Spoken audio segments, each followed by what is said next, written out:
merekam acara pada pagi hari ini.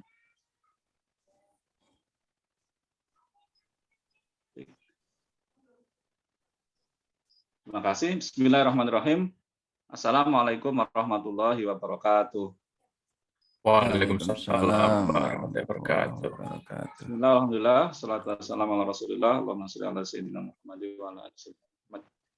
Yang kami hormati Bapak Dr. Uki Yudatama, SSI MKOM, selaku pemateri pada pagi hari ini. Yang kami hormati Bapak Ketua, Bapak Sekretaris Departemen, Bapak Jatmiko Indra Suseno, PhD. Yang kami hormati Bapak Ketua Program Studi Magister Fisika, Bapak Dr. Engineering Eko Hidayanto. Yang kami hormati Bapak Ibu dosen yang sudah berkenan hadir, yang kami hormati Bapak Ibu alumnus, dan yang kami cintai dan kami banggakan adik-adik mahasiswa yang sudah menyempatkan waktu untuk menyimak pada pagi hari ini.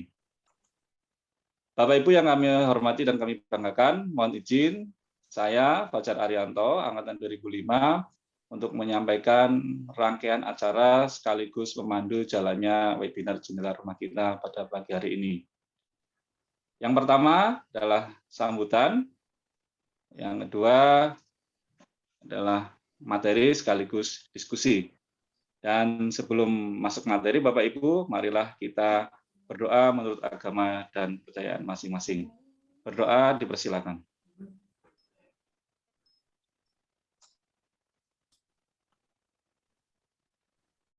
Cukup. Selanjutnya, mari Bapak Ibu kita menyanyikan lagu Indonesia Raya. Mohon izin untuk menampilkan dan menyajikan lagu Indonesia Raya.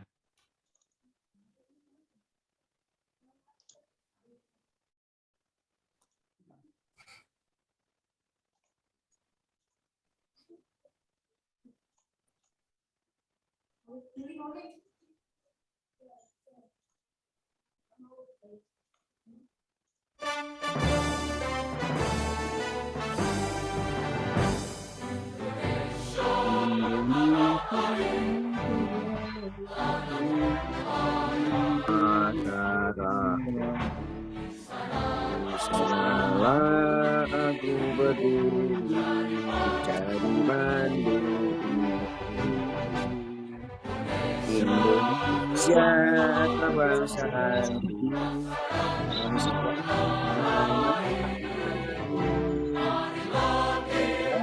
kita bersatu Indonesia bersama.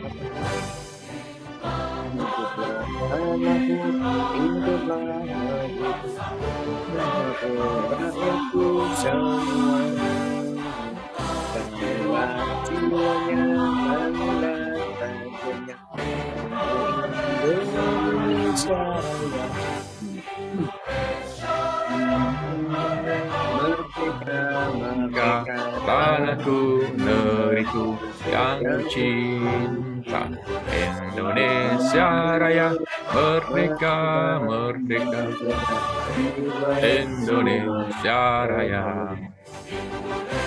Indonesia Raya, merdeka, merdeka. Tanahku, negeriku yang ku cinta. Indonesia Raya, merdeka, merdeka. Hiduplah Indonesia Raya.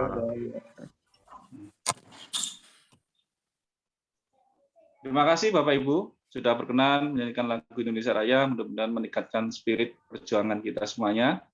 Dan mohon maaf tadi terlewat, yang kami hormati Bapak Ketua Ikatan Alumni Fisika Undip, yang terhormat Bapak Zainal Arifin, SSI MSI. Bapak Ibu serta hadirin yang kami muliakan, selanjutnya adalah sambutan. Sambutan pertama dari Ketua Ikatan Alumni Fisika Undip kepada Bapak Zainal Arifin, SSI MSI, kami persilakan. Silakan Bapak. Terima kasih Mas Fajar. Wah, jadi nggak enak nih, nggak apa-apa. Selamat pagi semuanya. Assalamualaikum warahmatullahi wabarakatuh. Waalaikumsalam warahmatullahi. Yang terhormat, narasumber kita pagi hari ini adalah Pak Dr. Uki kemudian yang terhormat Ketua Departemen Fisika, kemudian ada Sekretaris Prodi Fisika, Pak Jatmiko, kemudian ada Ketua Prodi ini S2, Pak Eko Hidayanto, kemudian yang terhormat Ibu Sumaria, Ibu dosen kita, yang kemarin cerita, wah ini sudah 5 lulusan apa 5 angkatan lebih yang masih diingat sama Bu Sumaria kalau nggak salah begitu. Padahal sudah banyak banget Ibu yang sudah di lulusan-lulusannya yang sudah ditelurkan di Fisika Undip. Mungkin Bu Suma masih ingat sedikit-sedikit, ada yang masih ingat. Nah, ini tahun 92 yang tampil kali ini. Alhamdulillah pada pagi hari ini kita bisa bertemu. Semoga sharing keilmuan, sharing pengalaman dari Pak Uki nanti bermanfaat kedepannya bagi teman-teman dosen Fisika Undip maupun teman-teman yang lainnya yang ada pada hari ini ikut acara ini. Semoga bebas merdeka, kampus bebas untuk belajar yang diupdate terus sama Pak Fajar tuh MBKM.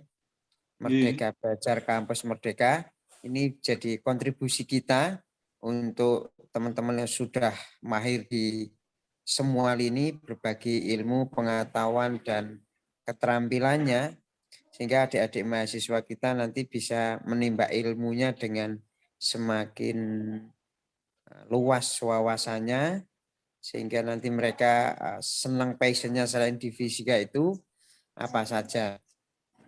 Jadi hari ini Pak Uki akan berbagi ilmu tentang TIK, dan nanti semoga yang mengajar IoT ini juga termasuk belajar sama Pak Uki ini, manfaatnya di dunia kependidikan itu apa saja, dan nanti bisa kita ceritakan ke mahasiswa kita. Terima kasih atas waktunya Bapak Ibu, Mas Mbak yang senior ini, kalau cuma 15 siapa semua boleh. Mas Andi, Mas Arif, Ismul Hadi, ini Azza ini, Mbak Azza ini yang siapa ini? Pak Aswat ini BPFK Makassar malah ini. Mbak Eni, Pak Hanto, Pak Jatmiko, Mas Luri, Mas Januar 2021 ini. Yang hadir ini Mas Januar, teman-temannya suruh datang Mas Januar yang hari ini bisa untuk join di acara jendela rumah kita. Ini kalau Bu Agustin ini sedang masak ini, jadi mendengarkan saja, belum online Pak Fajar. Biasa satu rumah kan tahu nggih. Begitu Bapak Ibu yang kami hormati, kami sebagai alumni mengucapkan terima kasih banyak atas waktu dan kesempatannya bisa meramaikan acara untuk Departemen Fisika Undip. Kemudian ada jembatan silaturahmi ini bisa terus berjalan. Kemudian ada janjian kopi darat, ini kan memang banyak kafe-kafe yang sudah siap buka untuk bertemu kita bersama. Mungkin bisa kita lanjutkan acaranya dengan offline nantinya. Kami mohon maaf yang sebesar-besarnya, mungkin tidak banyak peserta yang selalu hadir, tapi niat baik kita untuk silaturahmi walaupun jarak jauh tatap mukanya, semoga menambah panjang umur kita semua, kemudian mendapatkan keberkahan bagi kita semua. Kami tutup. Allahumma shalli ala sayyidina Muhammad wa ala ali sayyidina Muhammad. Wassalamualaikum warahmatullahi wabarakatuh. Terima kasih Pak Fajar. Terima kasih kepada Bapak Ketua Ikatan Alumni Fisika Undip, Bapak Zainal Arifin SSI MSI. Bapak Ibu yang kami hormati dan kami banggakan, selanjutnya adalah sambutan hangat sekaligus pembukaan dari Ketua Departemen Fisika Undip yang pada kesempatan pagi hari ini, karena beliau sedang ada kegiatan, insya Allah akan diwakilkan oleh Bapak Ketua Program Studi Magister Fisika Undip, Bapak Dr. Engineering Eko Hidayanto, SSI MSI. Kepada Bapak Eko kami persilakan. Baik, Pak Fajar atas waktunya. Bismillahirrahmanirrahim. Assalamualaikum warahmatullahi wabarakatuh. Waalaikumsalam warahmatullahi wabarakatuh. Selamat pagi semuanya, kawan-kawan semuanya ya. Bapak Ibu dosen serta beberapa ini alumni semua. Ada beberapa mahasiswa yang hadir, mungkin belum sempat hadir semuanya, tapi mudah-mudahan nanti kadang-kadang suka mundur hadirnya ya. Tapi nggak apa-apa, silaturahim tetap terjalan dan berjalan. insya Allah bermanfaat Bang Uki ya, yang sudah kami jauh-jauh dari Tegal tak undang kemari. Ya, sebenarnya tadi sudah dibuka juga oleh ketua alumni kita, Pak Yainal. Intinya ya sama saja, karena kebetulan kita juga yang hadir di sini adalah kemudian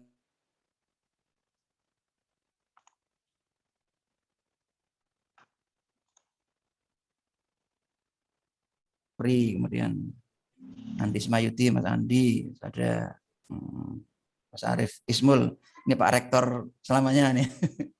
Terus Pak Wahyu Kartiko nih ya. Kemudian yang lain ada Pak Asep nih, ini kakak kelasnya nih ya. Ada yang ada lagi barusan Pak Jatmiko, ini kakak kelas kita juga. Sumarah juga. Kemudian beberapa mahasiswa hadir.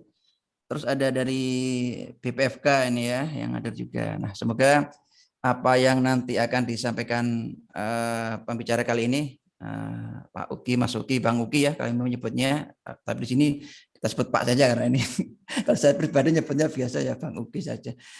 Oke, kali ini akan membawakan tentang teknologi informasi komunikasi TIK gitu ya. Kalau saya ingat dulu TIK ya tujuan instruksional khusus ya, kalau membuat itu SAP atau apa gitu ya dalam dunia pendidikan. Nah, ini dunia apa informasi teknologi IT ya. Kita kurikulum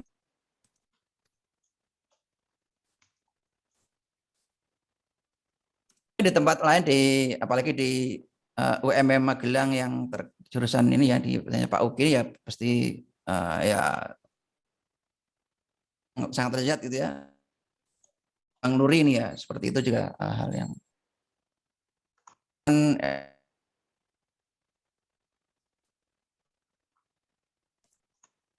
disampaikan nanti. Semoga bermanfaat, dan bagi Mas Uki, Bang Uki yang akan menyampaikan juga menjadi amal jariah Bang Uki gitu ya. Insya Allah menjadi hal yang bermanfaat dan berpahala selamanya ya bagi teman-teman yang mengambil manfaatnya. Oke, tak lebih banyak yang akan saya sampaikan. Dengan ini saya mewakili Prodi atau mewakili Departemen acara webinar ke-10 Jendela Rumah Kita dengan topik teknologi informasi dan komunikasi dalam dunia pendidikan. Dengan ini saya buka. Bismillahirrahmanirrahim. Oke, selanjutnya saya serahkan kepada pembawa acara ataupun moderator untuk saya mohon maaf sebesar-besarnya. Billahi taufiq wal hidayah. Assalamualaikum warahmatullahi wabarakatuh. Waalaikumsalam warahmatullahi wabarakatuh. Terima kasih kepada Bapak Dr. Eko atas sambutan hangat dan pembukaan pada pagi hari ini. Bapak Ibu serta hadirin yang kami hormati dan kami banggakan, tibalah pada acara inti yaitu materi yang akan disampaikan oleh Bapak Dr. Uki Yudatama, SSI MKOM. Mohon izin sebelum beliau menyampaikan materi, mohon izin untuk kami memperkenalkan sosok beliau.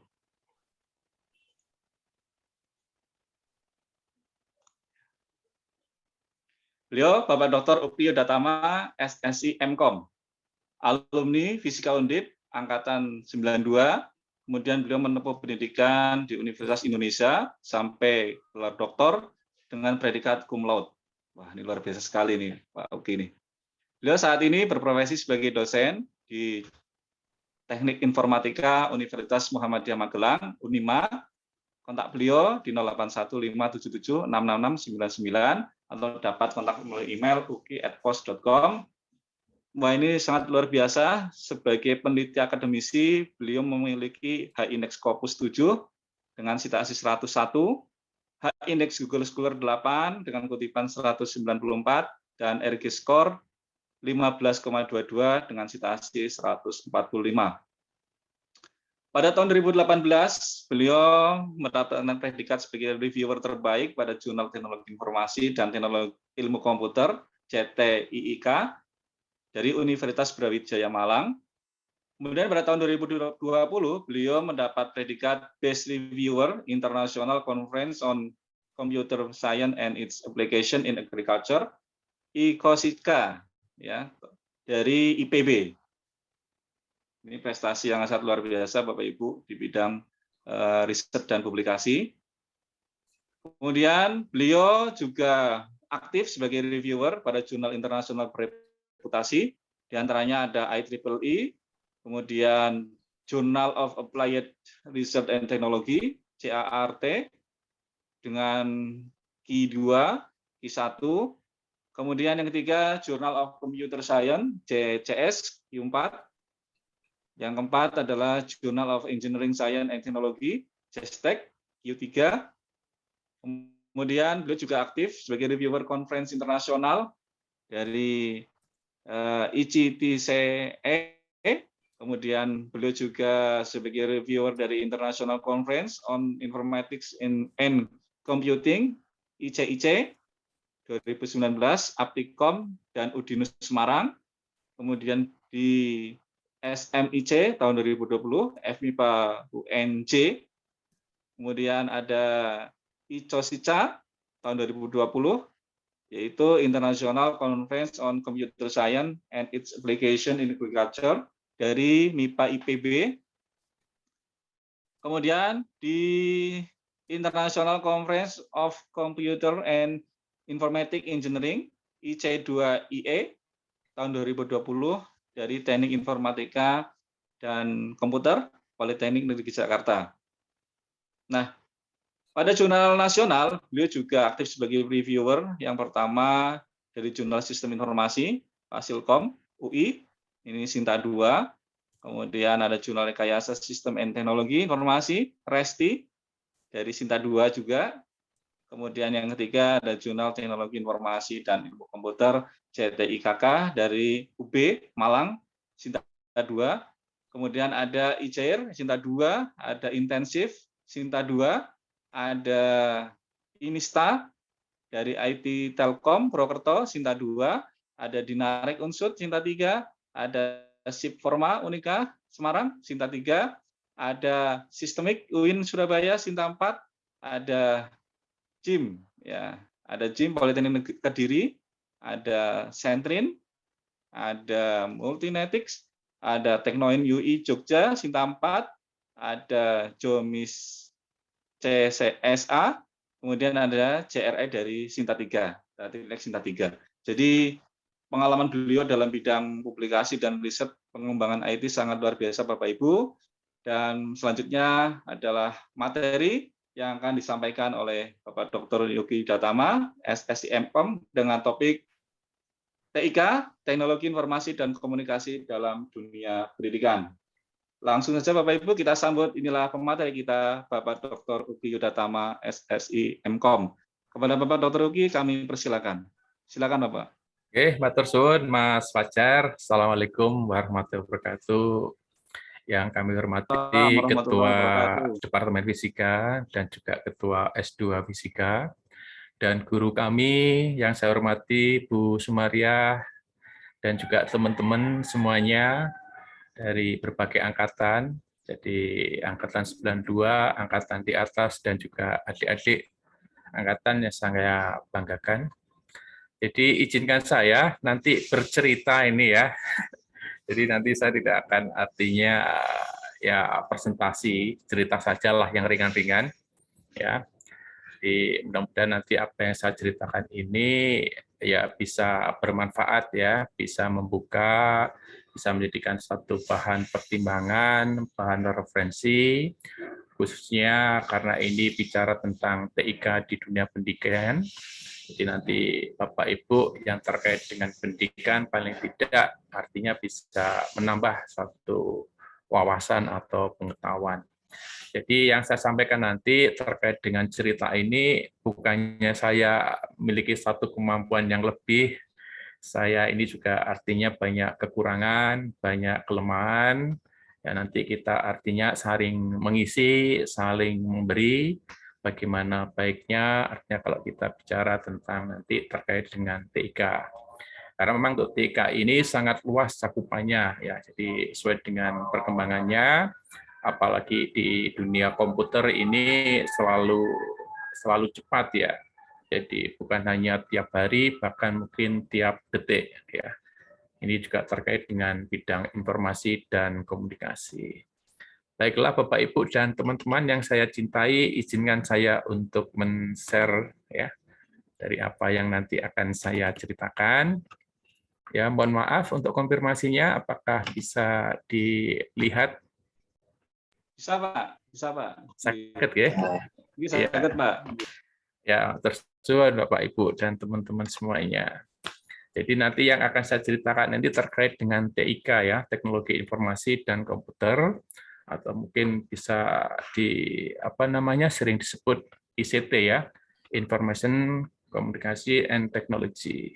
Kebetulan tadi disampaikan oleh moderator Mas Fajar, jadi memang benar saya ini termasuk ya alumni yang agak murtad tadi saya sampaikan ya, yang dulunya dari fisika kemudian pindah ke bidang informatika.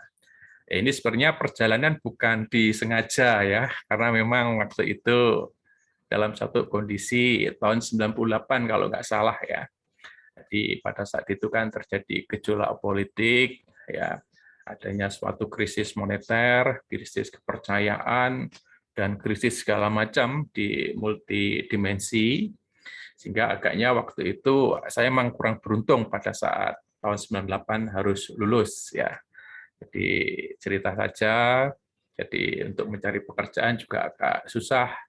Ya akhirnya karena ada satu mungkin desaan ya, saya mencoba ya untuk melamar pekerjaan waktu itu di dunia pendidikan ya.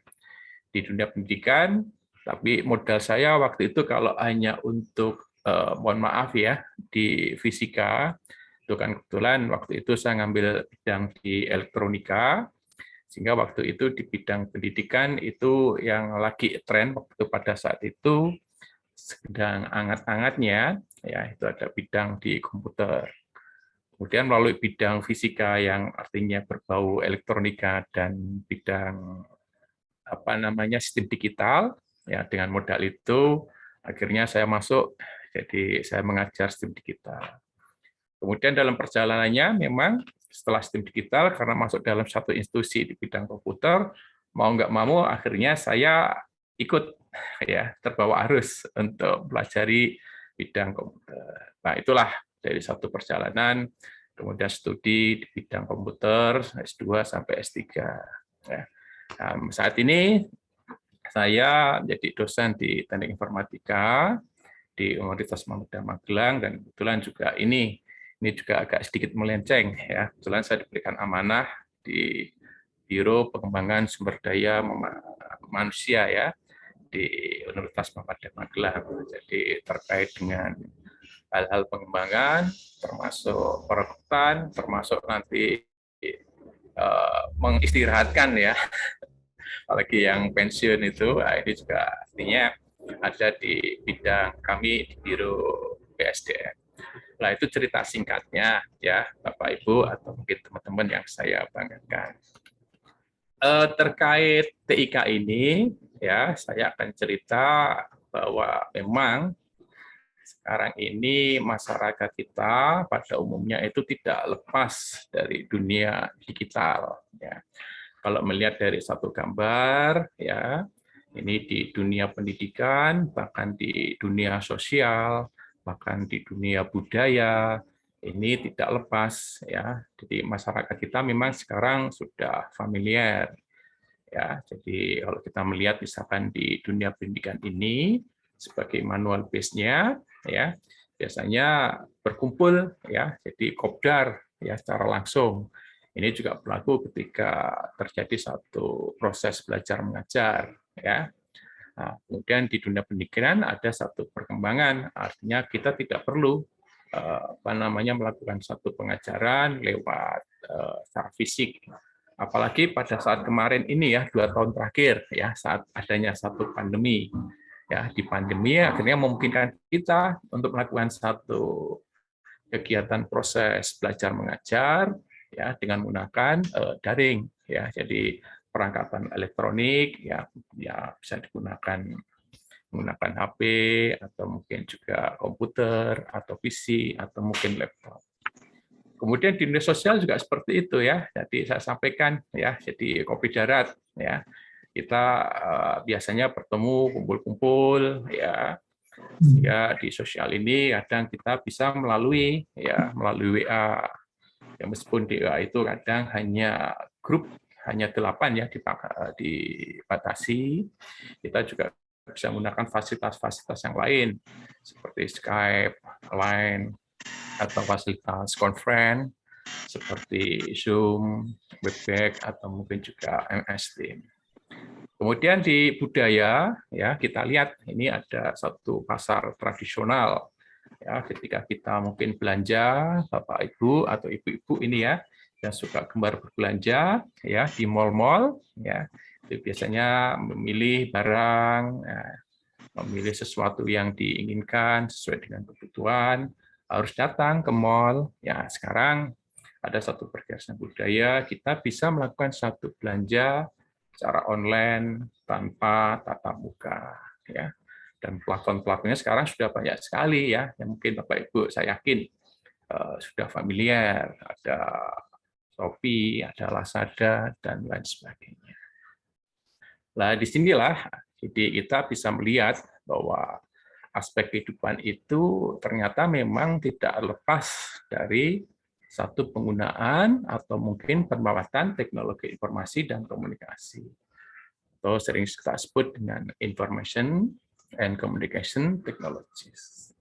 Nah, inilah sehingga ada satu perubahan pola pikir, pergeseran pola pikir, kemudian juga pergeseran pola sikap, ya, dan pola tindak masyarakat dalam mengakses dan juga mendistribusikan suatu informasi. Nah, di sini masyarakat Indonesia tentunya juga akan semakin mudah ya dalam suatu mengakses informasi karena ada beberapa platform-platform teknologi digital yang banyak menawarkan fitur-fitur sesuai dengan kebutuhan kita ya. Jadi tadi terkait mungkin support terhadap pendidikan, kemudian tadi untuk sosial, kemudian untuk budaya dan contoh-contohnya. Jadi di sini intinya bahwa sekarang ya di era digital ini, jadi masyarakat digital atau kita kenal dengan digital society, ini adalah merupakan suatu realitas hidup ya, di mana di abad sekarang ini, yaitu abad 21, ya. Jadi manusia dalam berbagai sektor kehidupan tidak lepas dari dengan apa yang dinamakan dengan ICT atau TIK atau teknologi digital. Nah, berikutnya, ini adalah merupakan satu contoh ya. Ini di pasar tradisional. Jadi saya yakin ya sekarang masyarakat ini baik tua, muda, anak-anak ya, ini tentu familiar dengan apa namanya yang disebut dengan handphone. Nah, ini juga berlaku untuk orang tua ya, orang artinya lanjut usia. Jadi mungkin kalau teman-teman masih ingat dengan almarhum Mbah Minto ya, itu kan dalam usia yang sudah cukup pini sepuh ya, ternyata juga gaul juga ya. Jadi beliau artinya familiar dengan menggunakan HP dan bahkan beliau adalah merupakan salah satu selegram ya, selegram dadaan ya. Jadi ini menandakan bahwa artinya bahwa zaman yang serba cepat ini teknologi ya artinya apa namanya sudah digunakan ya, bahkan tadi bukan hanya ke segmen anak muda saja tapi untuk anak mungkin untuk orang dewasa ya, orang tua ini juga sudah melibatkan, termasuk yang di gambar ini adalah merupakan satu kondisi realita dalam satu pasar tradisional. Ya, jadi kalau di pasar tradisional, kalau mungkin sebelum ada satu teknologi informasi dan digital, jadi retribusi pungutan artinya pajak harian dari para penjual itu biasanya ya yang dari pemungut pajak itu berkeliling satu persatu untuk meminta ya pajak harian ya. Nah, ini melalui dengan teknologi ini ada namanya e-retribusi. Ya, ini terjadi di Pasar Blauran di Kota Solotigo, Jawa Tengah. Jadi ini memanfaatkan teknologi informasi dalam proses pemungutan retribusi pasar. ya. Sehingga ini artinya ada satu kontrol, ya, kontrol yang sifatnya transparan, yang bisa diketahui, sehingga ini akan menekan, ya, menekan artinya penyalahgunaan, menekan artinya kebocoran dan sebagainya. Ya, dilanjut ya. Nah, ini ada beberapa hal yang menjadikan satu konsen, terutama terkait dengan aspek-aspek pemberdayaan, ya, terkait dengan tadi masyarakat digital atau mungkin teknologi informasi dan komunikasi. Ya, sebenarnya bahwa aspek pemberdayaan ini memiliki kunci pemberdayaan, ya. Jadi yang pertama ya memang harus kita, ya, masyarakat kita itu target utamanya adalah harus melek huruf, ya. Jadi kalau istilah dulu itu ada bebas 3 buta, ya, gitu. Jadi buta huruf, buta aksara, dan buta bahasa, ya, kalau nggak salah. Nanti kalau salah mohon maaf ya, ini agak lupa. Jadi yang jelas adalah melek huruf, ya. Terus yang kedua, ini juga harus melek artinya teknologi, ya, dan juga melek informasi, ya. Jadi yang terakhir ini juga harus melek peradaban, ya. Jadi 4 kunci pemberdayaan ini kalau artinya nanti bisa dijalankan, ya, sebagai satu media literasi, ya, tentunya pemberdayaan ini akan bisa dijalankan secara optimal, ya. Kemudian untuk aspek-aspek tadi ini saya sampaikan tadi, jadi adanya suatu aktivitas yang mengakses media, kemudian ini ada perlu juga artinya penyeleksian, jadi filter, ya. Karena kita ketahui sendiri bahwa dengan adanya era informasi yang begitu mudah didapatkan, era informasi yang terbuka, siapa saja bisa untuk mengakses, ya, kapan saja di mana saja. Nah, tentunya informasi ini ya karena sifatnya terbuka bisa saja ya informasi yang menyesatkan ini bisa kita dapatkan. Ya, namun dengan proses penyeleksian ya kita harus artinya bijak ya, mana yang perlu kita terima, mana yang perlu artinya kita telan ya atau kita simpan. Kemudian ada juga pengelolaan informasi. Kemudian juga ada pendesiminasian, ya artinya kita kita adakan suatu diskusi, ya kita sosialisasikan, ya. Kemudian juga ada penyerapan informasi dan aspirasi dari masyarakat. Kemudian juga ada pengembangan nilai tambah informasi dalam berbagai bentuk usaha. Selain aspek pemberdayaan ini juga ada namanya bentuk pemberdayaan, ya. Jadi artinya bentuk ini terkait dengan fasilitas peningkatan kemampuan masyarakat terhadap informasi, ya. Kemudian juga ada fasilitas bagaimana pengembangan proses diskusi dalam rangka untuk pengelolaan informasi. Kemudian juga ada fasilitas pengembangan implementasi informasi yang telah diakses, ya. Kemudian juga ada fasilitas untuk memperluasan jangkauan, diseminasi informasi, atau mungkin juga sosialisasi dan diskusi dari kelompok kepada masyarakat. Kemudian ada fasilitas pengembangan untuk mendapatkan suatu nilai tambah bagi suatu kelompok.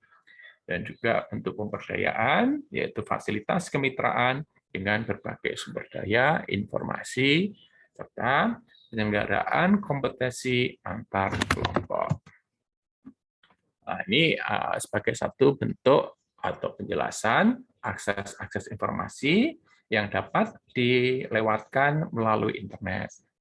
Jadi ini yang pertama, ya arah pertama ini bagaimana untuk mencari suatu informasi. Ya tentunya saya yakin ya Mbak Mas, Bapak Ibu atau mungkin teman-teman ya biasanya mencari informasi itu melalui URL atau Uniform Resource Locator, ya. Di mana nanti situs ini kalau kita memiliki suatu alamat yang jelas URL-nya, maka kita akan bisa melihat, kita bisa mengakses, ya, kita bisa mempelajari konten-konten apa saja yang ada di URL tersebut. Tapi kalau misalkan kita tidak memiliki satu alamat, ya biasanya kita menggunakan satu fasilitas yang kita kenal dengan namanya Mbah Google, ya. Ini saya yakin kita semuanya sudah familiar ya ketika kita ingin mencari sesuatu. Nah, tinggal mengetikkan suatu kata kunci ya atas info yang kita butuhkan, ya. Namun juga perlu diperhatikan ketika kita mencari kata kunci, tentunya kita mencari suatu hal yang sifatnya spesifik, ya, sifatnya artinya unik, ya, karena nanti kalau kita artinya sifatnya secara universal, sifatnya umum, maka yang akan ditampilkan itu juga nanti adalah umum. Tapi kalau nanti yang kita ketikkan adalah satu sifatnya spesifik atau unik, maka ini akan mengarah kepada sesuatu atau mungkin informasi yang kita butuhkan. Untuk penyimpanan informasi, ya, jadi informasi ini tentunya kan tersedia di internet. Jadi tipe-tipe atau informasi itu, ya, ini dapat berupa teks, dapat juga berupa gambar atau picture, atau mungkin berupa suatu audio atau suara, atau mungkin bahkan bisa berupa video, ya, dan bahkan bisa nanti berupa file-file jenis lainnya. Ya. Nah, tentunya informasi ini yang sudah kita dapatkan sesuai dengan kebutuhan, ya dengan berbagai jenis, maka kita perlu melakukan satu penyimpanan kalau dirasa perlu, ya. Jadi kita simpan sehingga nanti suatu waktu kalau kita artinya membutuhkan, maka kita bisa untuk mengambilnya kembali atau membukanya kembali. Ya, untuk cara penyimpanan saya yakin juga Bapak Ibu atau Mas Mbak ini sudah tahu ya.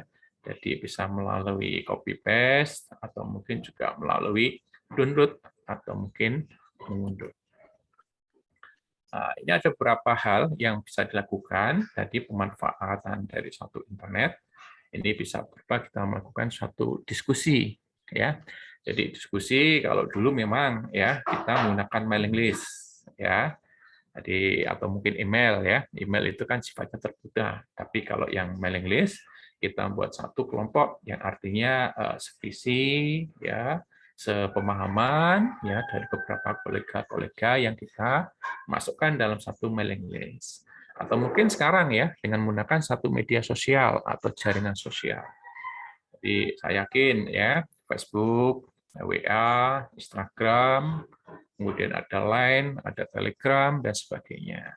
Nah, bahkan ini ya ini bisa kita berdayakan di skala segi artinya kepentingan kita, kepentingan yang di dunia pendidikan, kepentingan bisnis atau kepentingan yang lain. Yang diskusi lain juga bisa dilalui.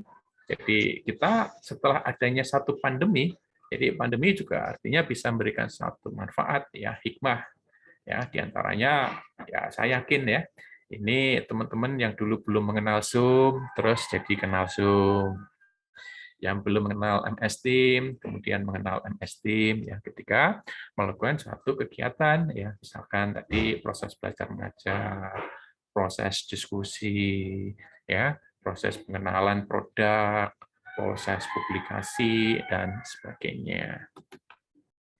Nah, ini untuk membangun suatu jejaring. Ya. Kalau dalam membangun satu jaring, ya ada beberapa tahapan atau mungkin langkah-langkah atau mungkin kegiatan yang bisa kita lakukan. Ya. Jadi kita bisa membuat atau mengikuti ya mailing list yang dibuat oleh kolega kita.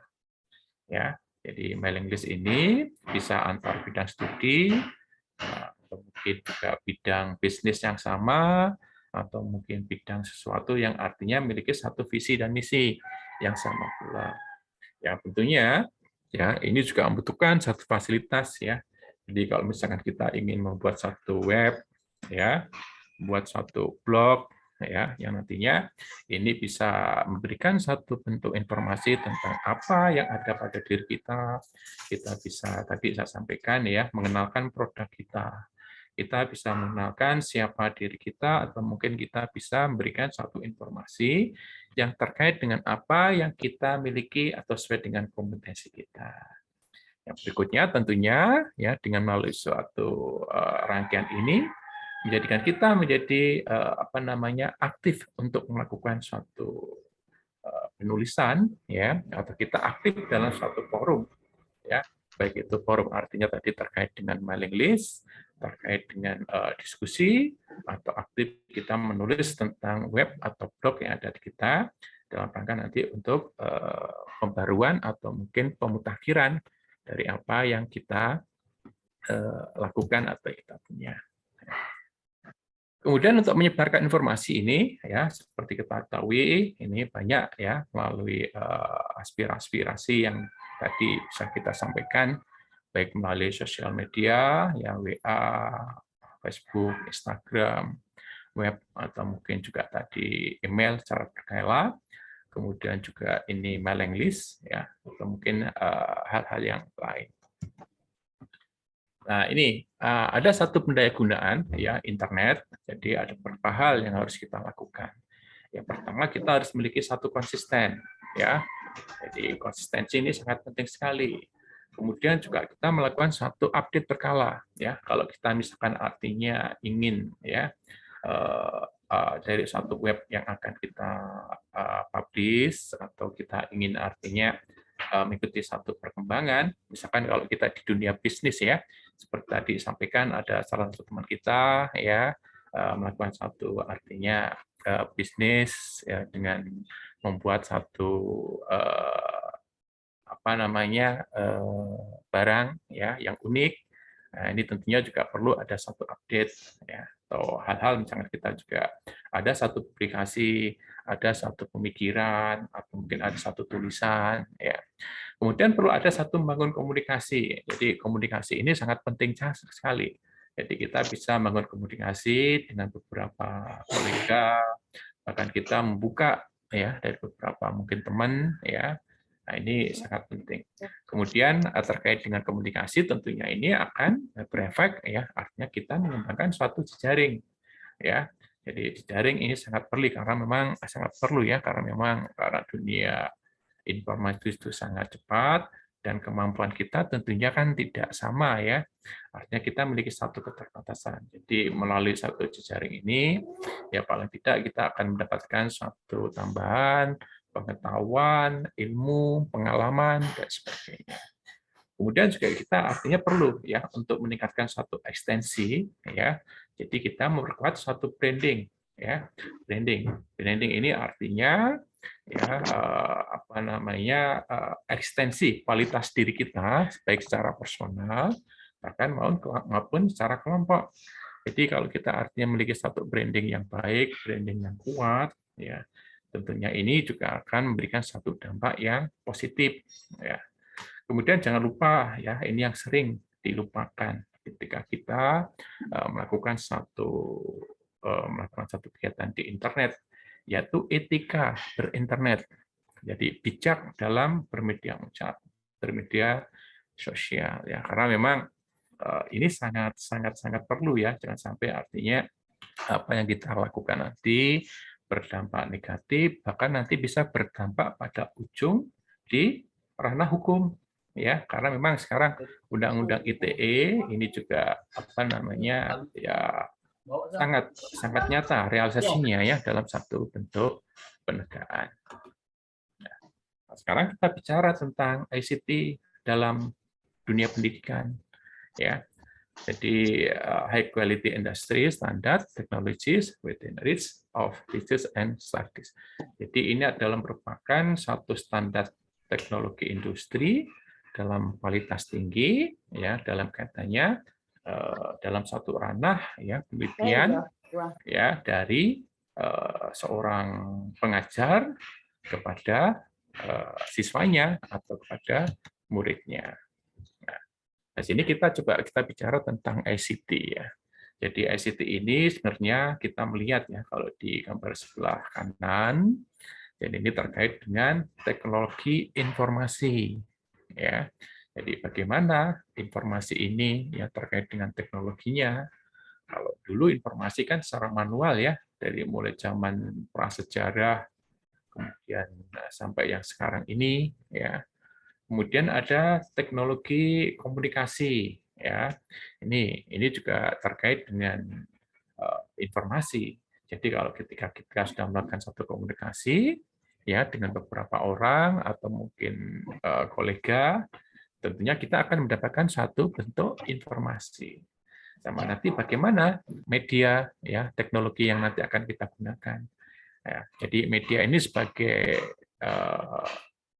apa namanya, faktor pendukung, ya.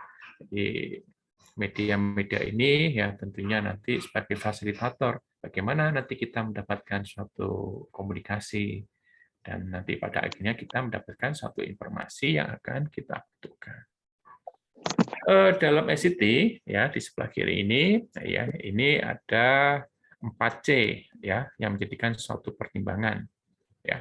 Jadi pertimbangan pertama itu terkait dengan komputer. Kemudian terkait dengan komunikasi, ya. Kemudian terkait dengan isi atau konten. Bahkan ini yang sering ya lolos dalam satu pengamatan itu adalah kapasitas manusianya. Jadi sumber daya manusianya, ya. Jadi ini juga merupakan satu hal yang sangat penting ya. Kadang orang ya lolos dalam satu pengamatan. Jadi ini ya. Kemudian menurut World Summit on the Information Society (WSIS) ini fokus hanya pada 3C ya. Jadi komunikasi, kemudian terkait dengan konten, kemudian terkait dengan pengembangan dari satu capacity ya. Jadi membangun kapasitas seperti apa. Jadi capacity building ya.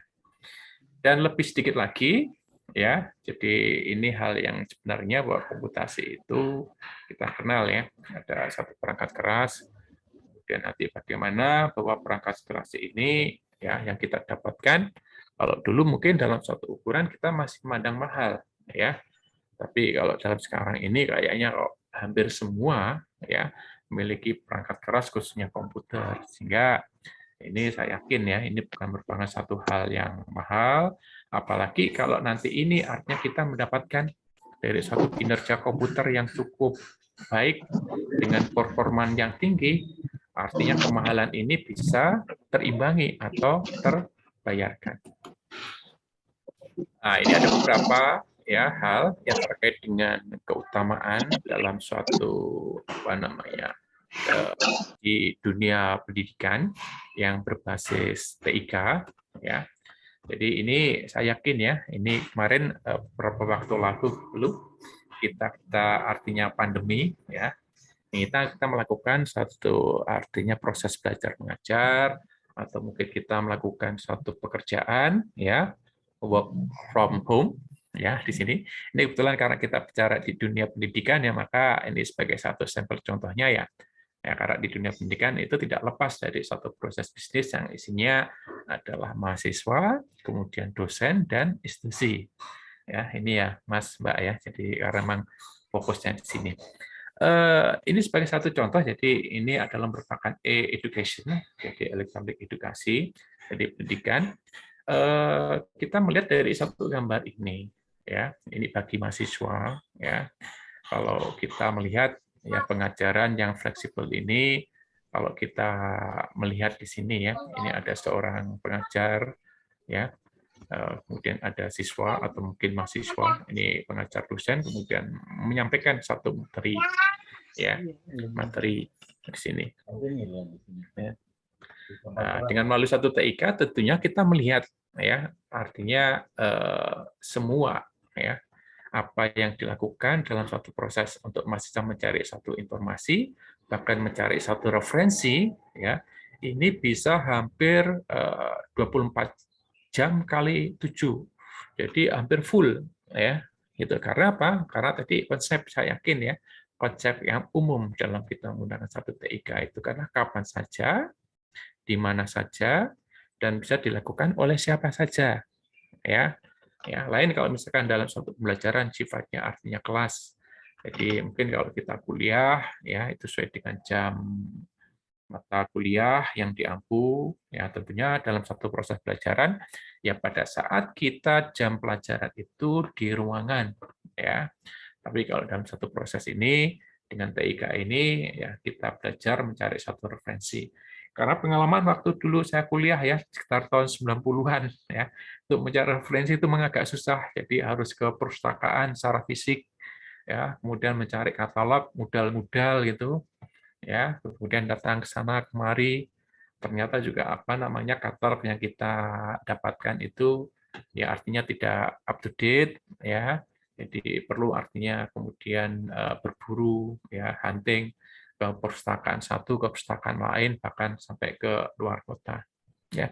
Sehingga nanti harapannya ini ya, kalau kita melihat dari sisi bagi mahasiswa, ketika kita artinya bisa melakukan satu hunting melalui internet atau di TIK ya, semuanya kan terbuka lebar ya. Tadi disampaikan kita menggunakan fasilitas search engine Google ya, Google itu, sehingga harapannya ini bisa meningkatkan satu kemampuan akademik ya. Kemudian untuk bagi dosennya ini juga hampir sama ya. Jadi dosen ya artinya dalam satu proses pengajaran ya dia juga bisa artinya mencari satu referensi, bisa mencari jurnal atau mendapatkan satu informasi atau bahkan nanti diskusi sesama dosen, sama peer group ya, sama asosiasi bagaimana artinya ketika kita melakukan satu pengajaran atau materi yang akan kita sampaikan. Sehingga nanti ini akan memberikan suatu hemat waktu dan juga hemat biaya. Sehingga harapannya ya nanti memiliki waktu yang lebih ya dalam melakukan satu riset atau melakukan satu penelitian. Ya. Kemudian sebagai institusi, ya ini juga artinya ya kalau misalkan nanti terkait dengan kualitas mahasiswanya meningkat, kemudian kualitas dosennya juga meningkat, sehingga publikasi dari dosennya itu juga meningkat, mahasiswa prestasinya juga meningkat, sehingga ini nanti akan memberikan suatu bentuk ya artinya keuntungan bagi institusi ya gitu. Nah, ini ada beberapa susunan atau mungkin kita kenal konsep e-learning ya secara global ini ya di cara nasional ya yang kita lihat dalam satu gambar ini ya ini ada beberapa jaringan-jaringan ya ini bisa jaringan dalam satu bentuk institusi atau mungkin sekolah ya terutama karena memang kalau sekolah itu kan sifatnya masih dikoordinasi ya tapi kalau institusi perguruan tinggi itu agaknya memiliki suatu hak prerogatif masing-masing ya dalam satu universitas apalagi kalau dalam satu universitas itu sudah PTNBH ya jadi berhak untuk mengelola universitasnya ya karena memiliki satu hak untuk apa namanya memiliki satu hak wewenang penuh ya. Ya, di sini ada beberapa apa namanya gambar ya. Ya, jadi di ruang pertemuan ada ruang mahasiswanya, kemudian ada juga nanti ruang kollaborasi ya di mana ini nanti dalam satu bentuk jaringan bahkan nanti dalam satu kulas yang cukup besar ya nanti akan terintegrasi semuanya ya sehingga nanti harapannya ya, semuanya nanti akan bisa melakukan satu proses terutama di proses belajar mengajar ya dengan satu koordinasi dengan menggunakan internet ya sehingga nanti harapannya semuanya artinya bisa terkoneksi ini adalah merupakan satu proses model pembelajaran gaya baru ya seperti itu. Nah ini juga ya jadi ini kalau kita melihat ya sini posisinya kita sudah melakukan atau menggunakan fasilitas ya teknologi informasi dan komunikasi ketika pengajar menyampaikan apa namanya materinya dengan berbagai artinya perangkat ya perangkat keras perangkat lunak dan support media ya internet ya sehingga siswa atau mungkin juga mahasiswa ini bisa melakukan satu proses belajar mengajar. Nah, kemudian apa sih efektivitasnya? Ya apa namanya ICT dalam dunia pendidikan. Jadi ini kita perlu ketahui atau mungkin kita perlu refresh ya. Jadi TK ini adalah merupakan satu alat yang memiliki satu potensi kuat ya untuk memperluas kesempatan pendidikan ya baik pendidikan secara formal maupun pendidikan secara non formal. Dan ini juga nanti untuk daerah-daerah yang terpencil, ya, yang pelosok, atau mungkin pedesaan, atau mungkin daerah-daerah di jangkauan luar pulau, ya. Ini juga nanti artinya juga bisa memiliki satu potensi, ya, untuk meluas kesempatan pendidikan. Karena kalau secara fisik tentunya juga artinya tidak bisa, ya, maka perlu ada satu pengembangan atau penguatan TIK. Jadi kelompok tradisional, ya, ini misalkan yang terkait dengan alasan karena budaya, ya, dan kemudian juga ada kelompok sosial yang seperti etnis minoritas, penyandang disabilitas, dan juga orang tua, juga semua orang lain yang karena alasan biaya atau karena keterbatasan waktu, maka tidak dapat, ya, artinya melakukan satu kehadiran atau mungkin mendaftar di kampus. Ya. Ini ada beberapa artinya potensi-potensi yang dimiliki oleh TIK. Ini bisa mengembangkan adanya suatu inovasi. Jadi kita ketahui karena memang dunia komputer, dunia baik hardware maupun software, maupun dunia nanti terkait dengan pengembangan, ya, inovasi. Nah, ini artinya sesuatu yang memiliki satu potensi untuk bisa dikembangkan, ya. Sehingga nanti harapannya nanti bisa mempercepat, yang berkaya, dan juga artinya bisa mengembangkan, memperdalam satu keterampilan. Kemudian juga ini motivasi tentunya juga harus melibatkan semua siswa atau mungkin juga mahasiswa, ya. Terutama nanti bisa, ya, menghubungkan, ya, pengalaman dan terkait dengan praktek kerja, ya, yang untuk membantu. Kemudian juga artinya bisa menciptakan suatu kemuliaan ekonomi bagi juga pekerja di masa depan. Ya. Kemudian juga bisa memperkuat, ya, pengejaran, ya, dan juga membantu beberapa sekolah yang mengalami satu perubahan. Untuk pengajar, ya, dalam satu dunia ICT. Jadi seperti kita ketahui bahwa banyak negara sekarang ini menganggap bahwa pemahaman TIK ini dan penguasaan keterampilan dasar dan konsep TIK sebagai bagian dari inti pendidikan. Ya. Di samping membaca, menulis, dan berhitung. Jadi sekarang sudah artinya masyarakat kita sudah banyak yang sadar. Ya, gitu. Kemudian ada juga masyarakat juga, ya, yang sebagian kecil bahwa TIK itu hanya mengacu pada komputer, ya, dan sesuatu yang terkait dengan komputer. Ya, padahal ini juga artinya, ya, komputer itu kan sebagai satu fasilitator, ya, artinya sebagai satu sarana, ya, sarana. Tapi ya kadang ya mungkin ada satu pemahaman yang agak berbeda di masyarakat kita. Namun sebagian besar sih untuk TIK ini kita sudah menyadari, ya. Jadi ini bisa untuk dalam satu bentuk pengembangan tadi terkait dengan dunia pendidikan dan bahkan dunia untuk riset dan bisnis juga. Kemudian apa yang harus dilakukan di kelas ini? Ya, jadi kalau terutama dengan dosen ini, ya, jadi siap, ya, membiarkan mahasiswa menjadi pelajar yang memiliki satu sifat kolaboratif, ya, berkolaborasi, jadi tidak menjadi satu siswa yang sifatnya individual, ya, dan juga memancing untuk mahasiswa ini bisa memecahkan suatu persoalan dan juga menciptakan suatu kreasi dan inovasi yang baru. Kemudian benefit ini adalah suatu manfaat dari pengajar, ya. Jadi TIK ini artinya memfasilitasi berbagai sumber daya, keahlian, ya, kemudian juga sifatnya yang fleksibel, ya, kapan saja, di mana saja, dan bisa dilakukan oleh siapa saja, dan ini juga bisa memberikan satu bentuk keuntungan, keterampilan, ya, terkait dengan literasi, ya, yang dicari, sehingga nanti harapannya bisa menimbulkan suatu kepercayaan diri dan juga antusiasme. Kemudian juga bisa memudahkan, ya, dalam satu perencanaan, planning, kemudian persiapan, ya, untuk mengajar, ya, dan juga nanti untuk merancang materi yang nanti akan diajarkan. Ya, karena melalui browsing, ya, referensi-referensi yang mudah kita dapatkan, sehingga untuk persiapan mengajar dari para pengajar, ya, baik dosen maupun guru ini menjadi lebih siap, ya. Kemudian ada satu akses, ya, ke data, ya, terkait dengan mahasiswa, institusi, kapan saja dengan melalui satu fasilitas. Ya, tadi dengan menggunakan e-learning ya, dengan platform-platform yang sekarang banyak ya, itu nanti bisa digunakan.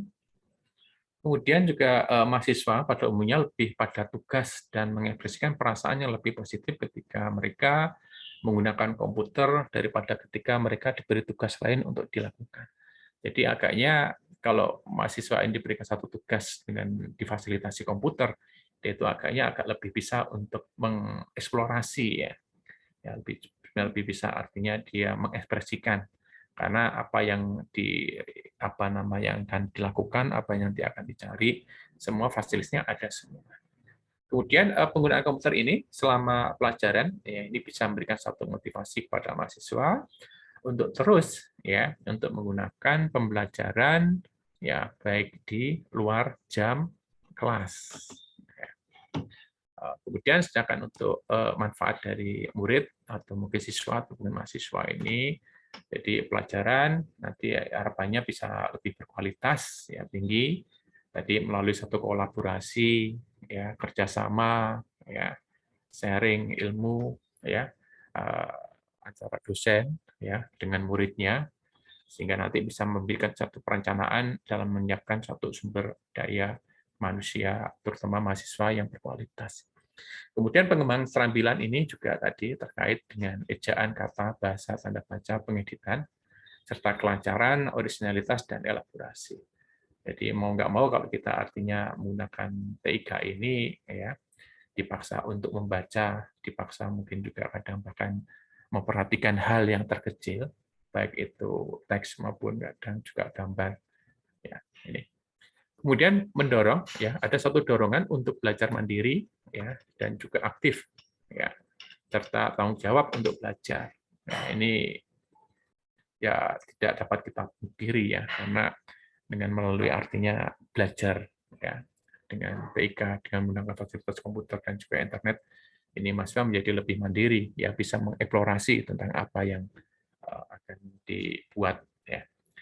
Kemudian ini ya akan merubah dari model pengembangan gaya belajar ke tingkat yang lebih tinggi karena kemandirian ini yang nanti akan dituntut. Kemudian mahasiswa juga menemukan pelajaran dalam pengaturan yang ditingkatkan teknologi ini akan lebih bisa merangsang yang berpusat pada siswa daripada di kelas tradisional ya. Kemudian yang terakhir ini adalah mahasiswa dengan menggunakan satu teknologi di sekolah teknologi pendidikan merasa lebih berhasil ya lebih termotivasi untuk belajar dan juga memiliki satu kepercayaan ya jadi yang disampaikan sama dengan yang di awal.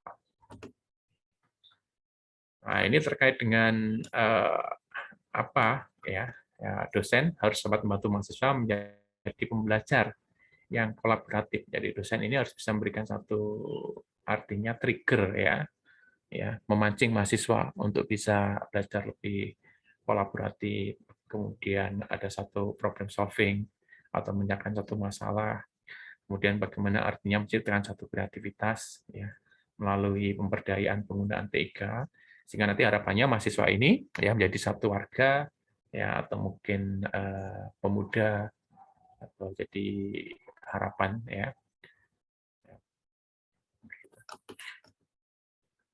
Kemudian integrasi dari ICT in our classroom ini. Jadi ada beberapa peneliti yang menyampaikan bahwa ada 3 kondisi ya yang diperlukan bagi pengajar ya untuk memperkenalkan TIK ke dalam kelas. Ya, jadi yang pertama adalah pengajar harus percaya diri ya pada efektivitas teknologi. Jadi harus yakin dulu bahwa teknologi ini memiliki satu efektivitas. Jadi kalau pengajarnya ini nggak yakin, ya ini tentunya juga akan berdampak kepada siswa atau mungkin mahasiswa. Kemudian juga pengajar ini juga harus percaya ya bahwa penggunaan teknologi ini tidak akan menyebabkan gangguan apapun. Ya meskipun ya sebenarnya ada satu gangguan, tapi yakin dulu bahwa ini artinya memiliki suatu sifat optimis ya bahwa teknologi ini ya artinya memiliki satu segi positifnya ya untuk yang negatifnya itu artinya ditutupi ya karena memang teknologi itu kan memiliki dua sisi ya bisa positif, bisa negatif. Namun di sini artinya yang pengajar harus meyakinkan bahwa teknologi memiliki satu sisi yang positif, lebih banyak positifnya. Kemudian juga pengajar harus percaya bahwa mereka memiliki kendali ya atas teknologi. Ya, jadi jangan sampai artinya kita terbawa teknologi, bawa arus, kita tidak punya satu filter, kita tidak punya satu sistem seleksi, ya, sehingga nanti artinya kita akan bisa juga nanti ya. Tapi kalau tadi sampaikan kita harus bisa mengendalikan teknologi dalam satu penggunaan dan pemanfaatannya dan mengambil satu hal-hal manfaat yang positif. Nah, itu menjadikan satu hal yang artinya perlu kita lakukan. Kemudian ini ICT and Student sebagai satu motivasi TIK untuk para siswa atau mahasiswa. Jadi TIK khususnya komputer dan teknologi internet ini memungkinkan satu cara-cara baru ya, proses belajar mengajar daripada sekitar mungkin dosen ya melakukan apa yang kita lakukan sebelumnya dengan cara yang lebih baik. Jadi ini idealnya bahwa memberikan satu cara yang lebih baik atau mungkin dalam satu bentuk inovasi. Kemudian TIK memiliki dampak yang tidak hanya pada apa yang harus dipelajari mahasiswa, tetapi juga memainkan peran utama tentang bagaimana mahasiswa harus belajar. Ya, jadi ini memberikan satu penekanan yang khusus. Ya, kemudian apa sih dampak ya yang nanti bisa menyebabkan dari satu motivasi dari murid. Nah, ini merupakan satu alur. Jadi TIK, motivasi dosen dan mahasiswa, kemudian juga nanti akses ya di luar artinya di luar institusi, di luar jam kuliah, ya nanti artinya bisa memberikan satu kepercayaan kepada pengguna, di mana nanti bisa menempatkan satu dampak ya yang diberikan, ya memberikan satu model, ya, artinya satu yang sifatnya berhasil dalam satu mengintegrasikan penggunaan TIK, ya. Kemudian nanti perlu ada satu batasan usia yang mungkin tepat ya dalam memperkenalkan kepada siswa, ya. Tapi kalau mahasiswa mungkin agaknya ya kalau ada beberapa satu mungkin situs atau URL yang mungkin ada satu batasan usia. Ya, ini juga artinya sebagai satu perdebatan yang sangat-sangat. Ya, namun tadi ada satu filter atau mungkin ada hal yang mungkin harus kita perhatikan. Kemudian ini TIK ini dapat memproseskan dari satu pelajaran yang sifatnya nanti lebih ke otonomi, kemudian sebagai satu efek percontohan ya untuk mendorong penting atau mungkin menjadi satu dampak yang positif. Yang nanti harapannya buat TIK ini memungkinkan mahasiswa untuk mengeksplorasi dan menemukan daripada hanya mendengarkan dan mengingat, ya, dan dapat melibatkan dan juga menginspirasi mahasiswa, ya. Nah, ini yang dikutip sebagai satu faktor yang mempengaruhi adopsi dari satu kesiapan dari TIK atau readiness dari satu TIK. Kemudian ini apa sih masalah yang harus ditangani ketika dalam satu pengembangan TIK dalam dunia pendidikan? Jadi memang intinya peralatan TIK ini ya paling tidak harus mendukung ya atau standar. Ya. Kemudian materi pembelajaran dan juga metode pengajaran yang harus nanti disiapkan. Kemudian kompetensi pengajar ya, ini juga harus diperhatikan. Kemudian motivasi ya baik mahasiswa dan pengajar sampai nanti terkait dengan investasi ya awal. Ini terkait dengan dana. Kemudian untuk sasarannya atau goalnya ini harapannya bahwa TIK nanti ini bisa mengubah dari satu model pembelajaran dan bukan hanya mengganti satu alat yang lama. Nah, sebagai yang terakhir ini sebagai satu kesimpulan, jadi mahasiswa yang menggunakan TIK ini dengan tujuan pembelajaran menjadi lebih berbobot dalam satu proses pembelajaran dan karena semakin banyak siswa yang berinteraksi dengan TIK, kemudian pengaruh teknologi dalam mendukung dan meningkatkan pengalaman belajar, ini juga nanti akan menjadi seimbang, akan menjadi meningkat juga. Kemudian bahwa ICT ya ini atau TIK ini khususnya teknologi komputer dan internet ini mungkin cara-cara baru dalam proses belajar mengajar daripada sekedar memungkinkan ya dosen dan mahasiswa untuk melakukan apa yang telah mereka lakukan sebelumnya dengan cara yang lebih baik. Jadi cara tradisional berubah menjadi satu cara yang lebih modern. Kemudian TK ini ya memiliki satu dampak yang tidak hanya pada apa yang harus dipelajari mahasiswa, tapi juga memainkan peran utama tentang bagaimana mahasiswa harus belajar. Karena TK memungkinkan mahasiswa untuk mengeksplorasi dan juga menemukan daripada hanya mendengarkan dan mengingat saja. Nah, ini harapannya dari satu siswa di masa depan. Ya, jadi TIK memiliki dampak tidak hanya pada apa yang harus dipelajari mahasiswa, tapi juga memainkan peran utama tentang bagaimana mahasiswa harus belajar. Mungkin sekian, terima kasih yang bisa kami ceritakan ya pada siang hari ini. Ya, untuk selanjutnya kami serahkan kepada Mas Fajar selaku moderator. Monggo, Matur suwun. Baik, Bapak. Terima kasih atas materi yang sangat menarik dan inspiratif. Sebelumnya mohon maaf, Bapak, tadi sepertinya slide-nya tidak bergeser tadi sepertinya. Oh gitu. Saya WA tadi, tapi tidak apa-apa.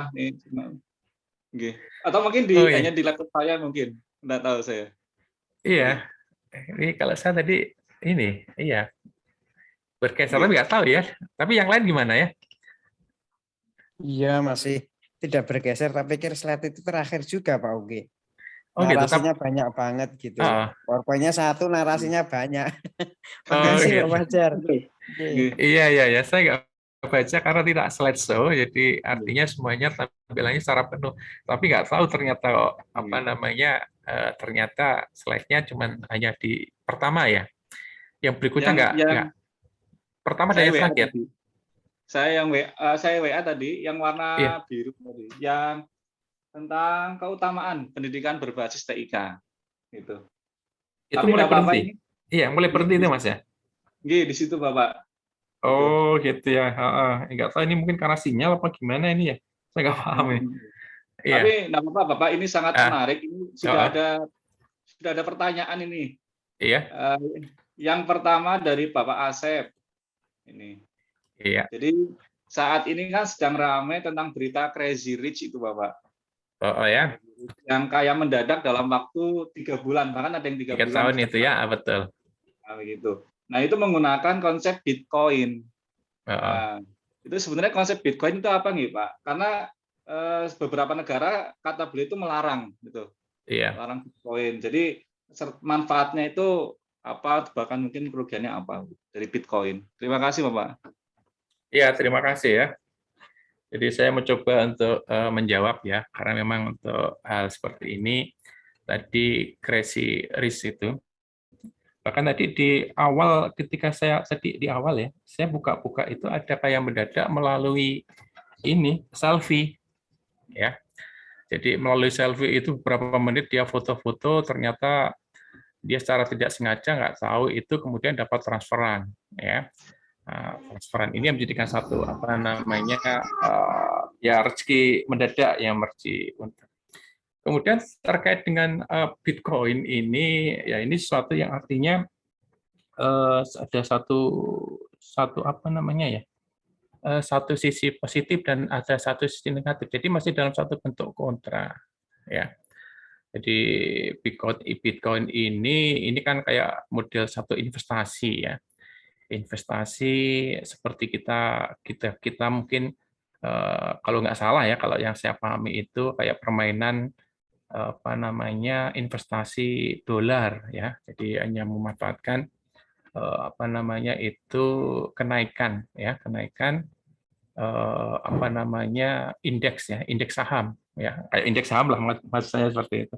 Jadi mungkin dengan adanya Bitcoin ini ya mungkin ketika mungkin kita investasi misalkan berapa koin yang kita beli ya, kemudian beberapa waktu kemudian artinya ada satu lonjakan dan sebagainya, atau mungkin kayak model seperti itu ya. Itu mungkin ya yang mungkin saya pahami, karena saya juga waktu Bitcoin itu juga nggak begitu tertarik karena ada satu sisi yang tadi ada satu kontra ya. Ya, memang kalau di awal-awal kalau sesuatu itu artinya di awal ya kayak seperti bisnis investasi itu ya itu kan sifatnya artinya relatif ya.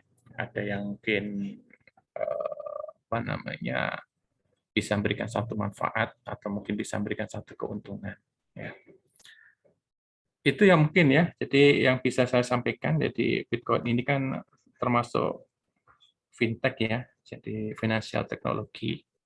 Ya, ini memanfaatkan kalau nggak salah yang saya pahami itu ya kenaikan valuta indeks valuta asing ya untuk konversi mata uang. Ini Mas Asep Yoyo ini angkatan 90 ini ya. Nih, iya. Gimana kabarnya Mas Ya Asep? baik-baik aja, wah sekarang Gitu ya. sukses ya Pak Uki. Amin. Ya kayak gini sebenarnya sih. Ya biasa-biasa aja sih sebenarnya nih Pak. Dari kelas yang udah sukses dari lulusan Fisika Undip ya. Jadi Iya, iya ini jadi ya namanya suatu perjalanan ya. Jadi memang ini juga buat adik-adik juga ya ini. Jadi kita harus berani artinya melakukan satu itu out of the box gitu ya. Jadi kita keluar dari satu hal yang semestinya. Karena tadi ketika kita ini ya untuk teman-teman adik-adik mahasiswa, ketika kita sudah diwisuda lulus itu kan merupakan satu perjuangan awal ya. Ketika memang kita harus berjuang, kita harus apa namanya menghadapi kenyataan hidup, realitas hidup. Jadi kita mau artinya mau eksis, kita mau artinya bisa artinya tadi ya kayak hukum rimba itu ya. Jadi kalau kita artinya bisa mau bertahan hidup, ya tentunya kita harus bisa mencari satu bentuk peluang-peluang. Jadi ini intinya ya ini hanya pesan aja untuk adik-adik mahasiswa itu, teman-teman juga. Ya ketika ada kita kan tentunya kan ini ya tadi saya sampaikan ada beberapa kelemahan dan juga kelebihan yang diberikan oleh Allah Subhanahu wa taala. Jadi ketika kita tahu apa kemampuan kita, apa kelebihan kita ya, termasuk juga kelemahan-kelemahannya, ini yang harus kita kita pahami baik-baik ya. Sehingga peluang-peluang ini yang nanti artinya kita bisa membaca, oh kalau misalkan kelemahan kita ke sini, nggak mungkin kalau saya nanti larinya ke sini. Kalau kelebihan saya ini, tentunya gitu. Saya juga sama gitu. Dulu kan masuk ke fisika teori sampai lulus, tapi ternyata saya menyadari kemampuan saya untuk berkembang sulit ya. Iya. Karena jurnal fisika teori itu cepat berkembang, padahal saya berkembangnya sedikit. Akhirnya sekarang saya pindah ke bidang ini plasma gitu, tapi dengan teori gitu. Ya, alhamdulillah ada sedikit lah. Walaupun sulit juga untuk Q2 atau Q1 susah ya. Iya. Sampai Q3 aja. Iya, Pak. Betul sekali. Jadi ya terus terang ya, kenapa saya mungkin artinya ya sampai sekarang ini ya. Apa namanya kayak kemarin saya lulus S3 itu dalam kumlot itu kan. Ya karena saya menyadari kalau misalkan saya ambil satu bidang yang mungkin ya saya nggak begitu paham, artinya menjadikan satu kelemahan, mungkin saya juga sampai sekarang mungkin belum bisa lulus kan gitu kan. Tapi ketika artinya kok bidang ini kayaknya akan memberikan satu peluang dan saya kayak sepertinya kok mampu gitu ya. Nah, itu yang menjadikan satu hal. Jadi tadi saya sampaikan, jadi kita harus bisa menyadari, mengerti kemampuan diri kita. Karena kalau kita nggak ngerti diri kita sendiri, ini mungkin orang lain juga nggak akan ngerti gitu. Itu yang menjadikan satu hal sangat penting ya. Jadi peluang-peluang itu, jadi kelemahan atau mungkin kekuatan kita. Ya. Tapi juga dengan Mas Uki loh, kalau saya kan terlambat Pak. Jadi baru menyadari mungkin sekitar 10 tahun setelah lulus S3. Ternyata saya nggak bisa.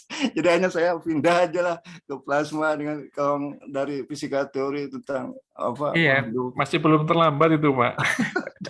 Masih belum terlambat. Iya, gitu kayak gini ya. Memang kalau kita kan ya Pak Asep ya, kita kan juga dosen itu kan. Saya juga artinya ada beberapa bidang ya. Akan misalkan di komputer itu kan sangat luas sekali ya. Jadi ketika bidang sangat luas sekali, kemudian artinya kita bisa ngukur kemampuan kita. Mana yang artinya kita bisa mengerjakan, kita mampu. Jadi bukannya artinya kita sih patah semangat sih enggak ya, tapi kan bidang itu kan banyak sekali. Dan kita tadi sampaikan bahwa kemampuan manusia itu juga kadang beda-beda, termasuk minat, ya, termasuk bakatnya. Sehingga kalau kita artinya bisa mengerti tentang bakat kita ke arah mana, ya, kemudian kita pupuk, kayak seperti hobi gitu ya. Kalau memang itu sudah hobinya atau mungkin juga artinya bakatnya, kita belajar sedikit itu akan cepat nyantel itu Pak ya. Tapi kalau sesuatu itu artinya wah ini kayaknya kita ngukur kita nggak mampu, boyo sinau sampai setahun 2 tahun gitu ya mungkin nggak akan bisa. Iya, kita sinau 2 tahun tapi peningkatannya 10 tahun. Iya gitu Pak ya. Iya itu pengalaman-pengalaman. Sama juga ini mungkin ada adik teman-teman itu ya. Dulu waktu kalau bisa ya ketika nanti jadi mahasiswa itu sering-sering aktif lah ya, artinya aktif berkolaborasi ya. Kemudian aktif juga dalam satu dunia organisasi ya. Bahkan organisasi mungkin kalau perlu bukan organisasi yang hanya di intra universitas ya. Kadang organisasi yang artinya dalam satu segi organisasi yang positif itu akan membuka wawasan kita, peluang kita, pemikiran kita, pola pikir kita. Ya. Tuh.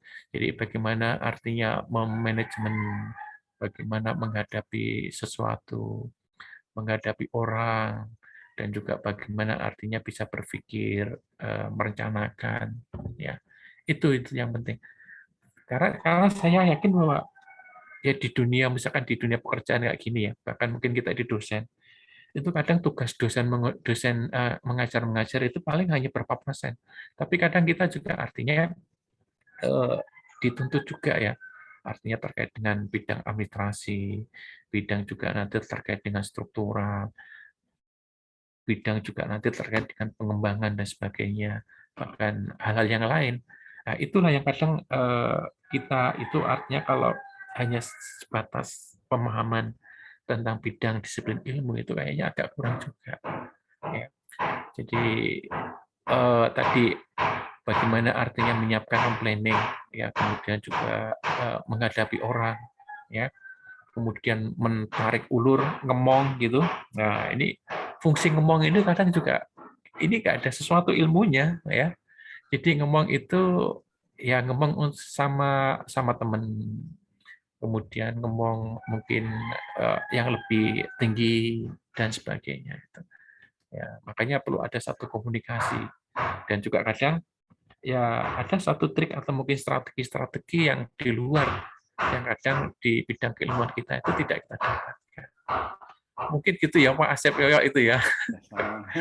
Di situ. Ini saya senang ini. Makanya kemarin ketika saya dapat tawaran, saya cuma pengen cerita-cerita itu. Jadi pengen cerita-cerita, jadi temu kangen. Kemudian juga artinya kita kan sudah lama ya nggak pernah artinya berjumpa. Ya, meskipun nanti artinya di sini lewat Zoom, lewat daring ya ini sudah memberikan satu bentuk apa namanya pengobatan rindu ya gitu. Ini ketemu Pak Asep Yoyo gitu kan. Ketemu yang lain adik-adik kelas, ketemu Mas Zainal, Mas Fajar, dan guru-guru Bu Sumaria, ya, Bang Eko dan juga adik-adik kelas dan mungkin juga kakak kelas, Bang Jatmiko juga. Gitu.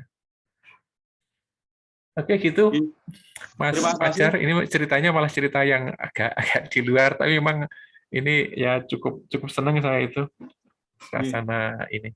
Ya. Terima kasih Bapak Uki. Ini ada pertanyaan selanjutnya dari Ibu Rina ini di chat box. Jadi konsep menjual market virtual.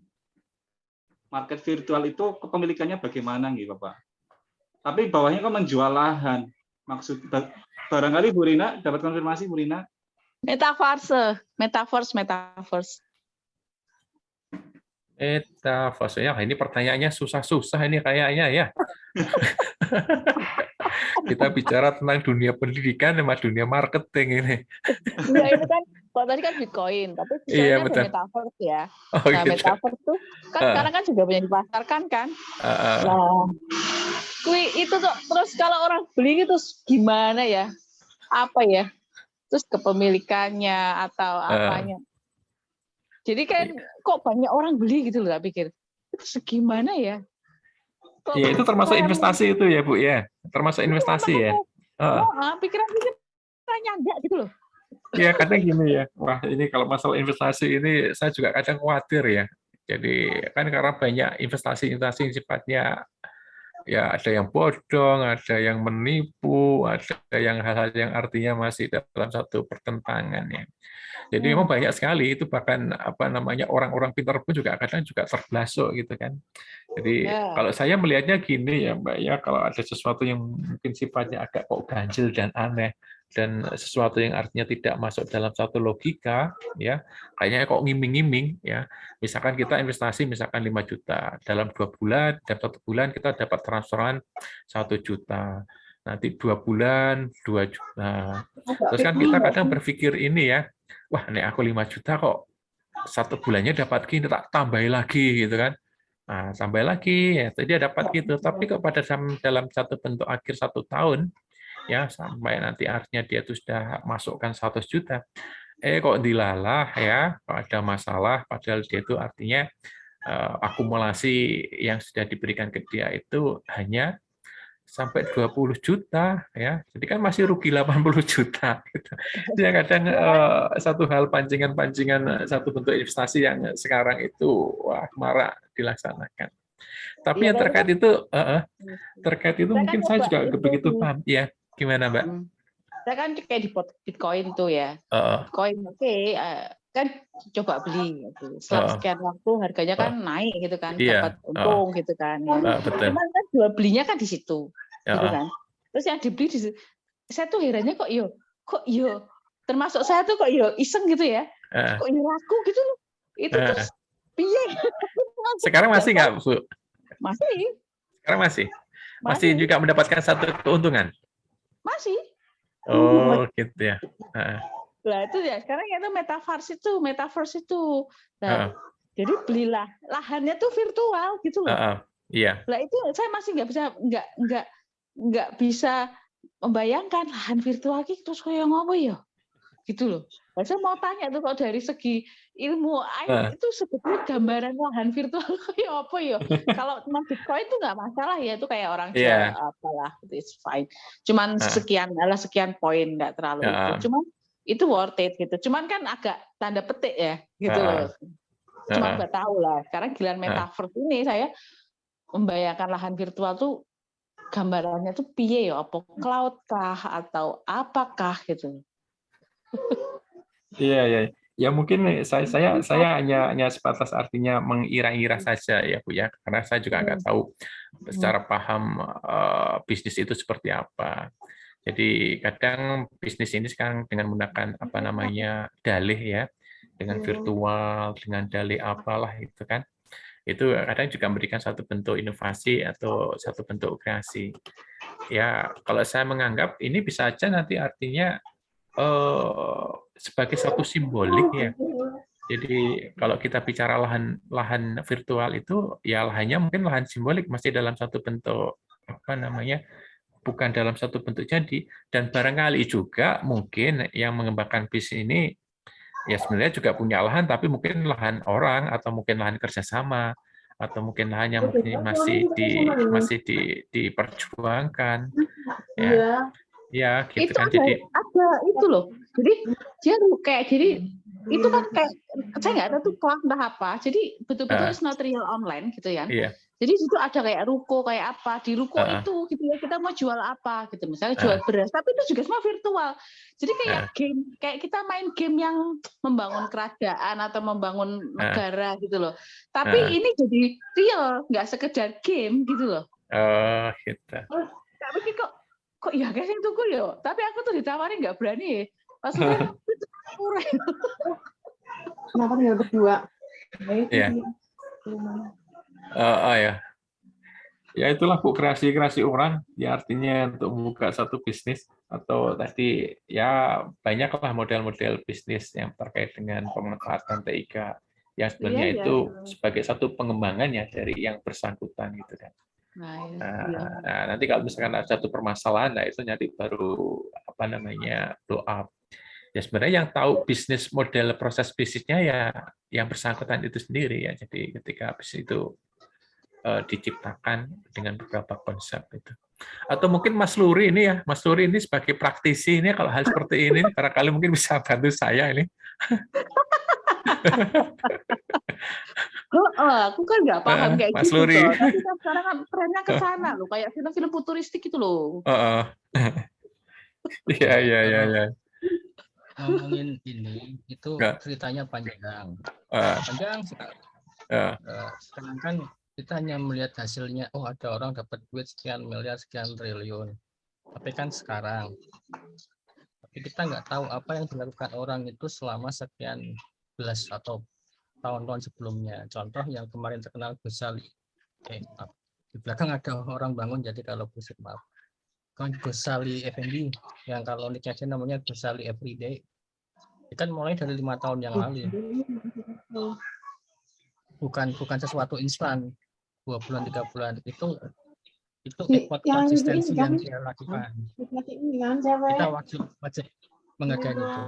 Kemudian apa sih yang dijual di dunia itu? Soal metaverse, dunia yang online, mungkin saat ini ranah kita belum bisa menjangkau ke sana karena ya kita yang sudah berumur sekian kan tidak paham. Tapi mengenai aset digital, kita bayangkannya begini. Kita masing-masing punya hobi. Ya kan? Ada hobi mancing, saya hobi mana, ada hobi mobil-mobilan, ada hobi yang lain. Kadang orang itu beli sesuatu yang di hobinya itu harganya sampai wow. Ya kan? Contoh yang punya keris bisa jual miliaran, padahal keris apa sih, barang begitu doang. Tapi apa yang dilihat dari sana? Saya mencontohkan benda-benda pusaka. Yang dilihat adalah historical, kemudian level kepemilikan, dan seterusnya. Nah, ini yang terjadi di aset digital, NFT. Kebetulan yang tenar adalah Gosali. Sekarang bayangkan nih, Mas Uki, ini orang terkenal. Mas Uki ini bikin sesuatu tentang IoT, barang simpel sebenarnya, cuma nyalain lampu. Tapi yang bikin, oh Uki Yudatama gitu. Saya beli itu, mungkin harganya saat itu cuma $10 atau dalam satuan Bitcoin, entah BTC atau NFT atau yang lain. Seiring perkembangan, ada orang yang beli lewat saya, yang dalam hal ini adalah ini aslinya memang tangan pertama dari Uki. Suatu kali Mas Uki jadi menteri, ya dong. Artinya apapun barang yang dimiliki oleh dia itu sesuatu yang berharga. Saya jual barang ini dengan sekian kali lipat. Nah, itu yang terjadi. Sehingga sebenarnya harga yang simpel, sederhana, kalau melihat gambarnya beliau itu kan gambar gitu doang, foto gitu doang, tapi historical yang terjadi itu yang dinilai. Nah, mengenai apa itu blockchain, teknologi blockchain dalam hal ini kita mengenal ada currency Bitcoin, ada Doge, ada yang lain-lain, itu kayaknya kelas baru lagi deh. Nanti Mas Fajar itu yang ngatur. Iya. Jadi anggap aja itu hobi kita, hobi seseorang yang gak masuk akal gitu kan. Ngapain sih mancing lama-lama gitu kan. Ya orangnya suka mancing, mau ngapain lagi. Beli alat pancing harga jutaan ya memang itu. Kurang lebih begitu.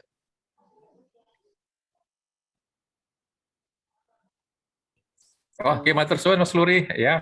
Ini Mas Luri praktisi, jadi mungkin agak lebih tahu di lapangan ya. Jadi memang jadi memang untuk bisnis itu ya kadang seperti itulah. Ada beberapa hal yang tadi disampaikan. Ada satu peluang-peluang baru, kadang juga inovasi. Jadi sampaikan juga manfaat hobi ya. Jadi kalau bicara tentang hobi tadi sampaikan juga, ya misalkan hobi burung gitu ya, burung sekecil itu mungkin bisa sampai ratusan juta, sampai mungkin puluhan juta, bahkan mungkin ya sampai ya orang MM-an gitu. Ya gitu ya, Bu Rina, Bu Ratna nih, Bu Rina ya. Ini Bu Rina angkatan 90 ya, bukan? Angkatan 90. Oh iya. Iya, kakak kelas ini ya. Katanya Pak Erik. Katanya Pak Erik ya. Ya. Terima kasih. Iya, oke. Terima kasih Ibu Rina atas pertanyaan yang sangat luar biasa ini dan menambah wawasan. Saya malah baru tahu ini, Bu. Selanjutnya ini ada pertanyaan Pak Uki, ini dari Pak Agung.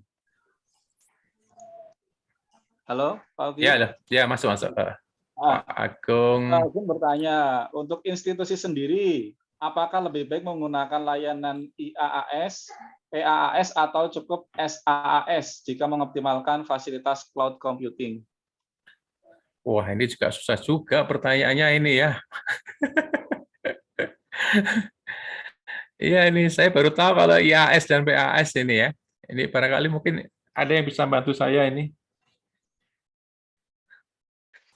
Ya kalau nggak tahu ini terus terang saja ini ngomong gitu ya, daripada saya jawab ngawur gitu. Buat pembahasan berikutnya aja. Ya, ini temanya cloud computing ya, jadi memang agak satu bidang. Karena tadi saya sampaikan bahwa di komputer itu sangat luas sekali ya. Jadi di hal, apalagi kalau saya di dunia pendidikan ini mungkin agak arahnya ke sana. Jadi terus terang kalau bidang saya itu kan di tata kelola ya, terkait dengan apa namanya infrastruktur, kemudian bagaimana mengelola manajemen ya di situ.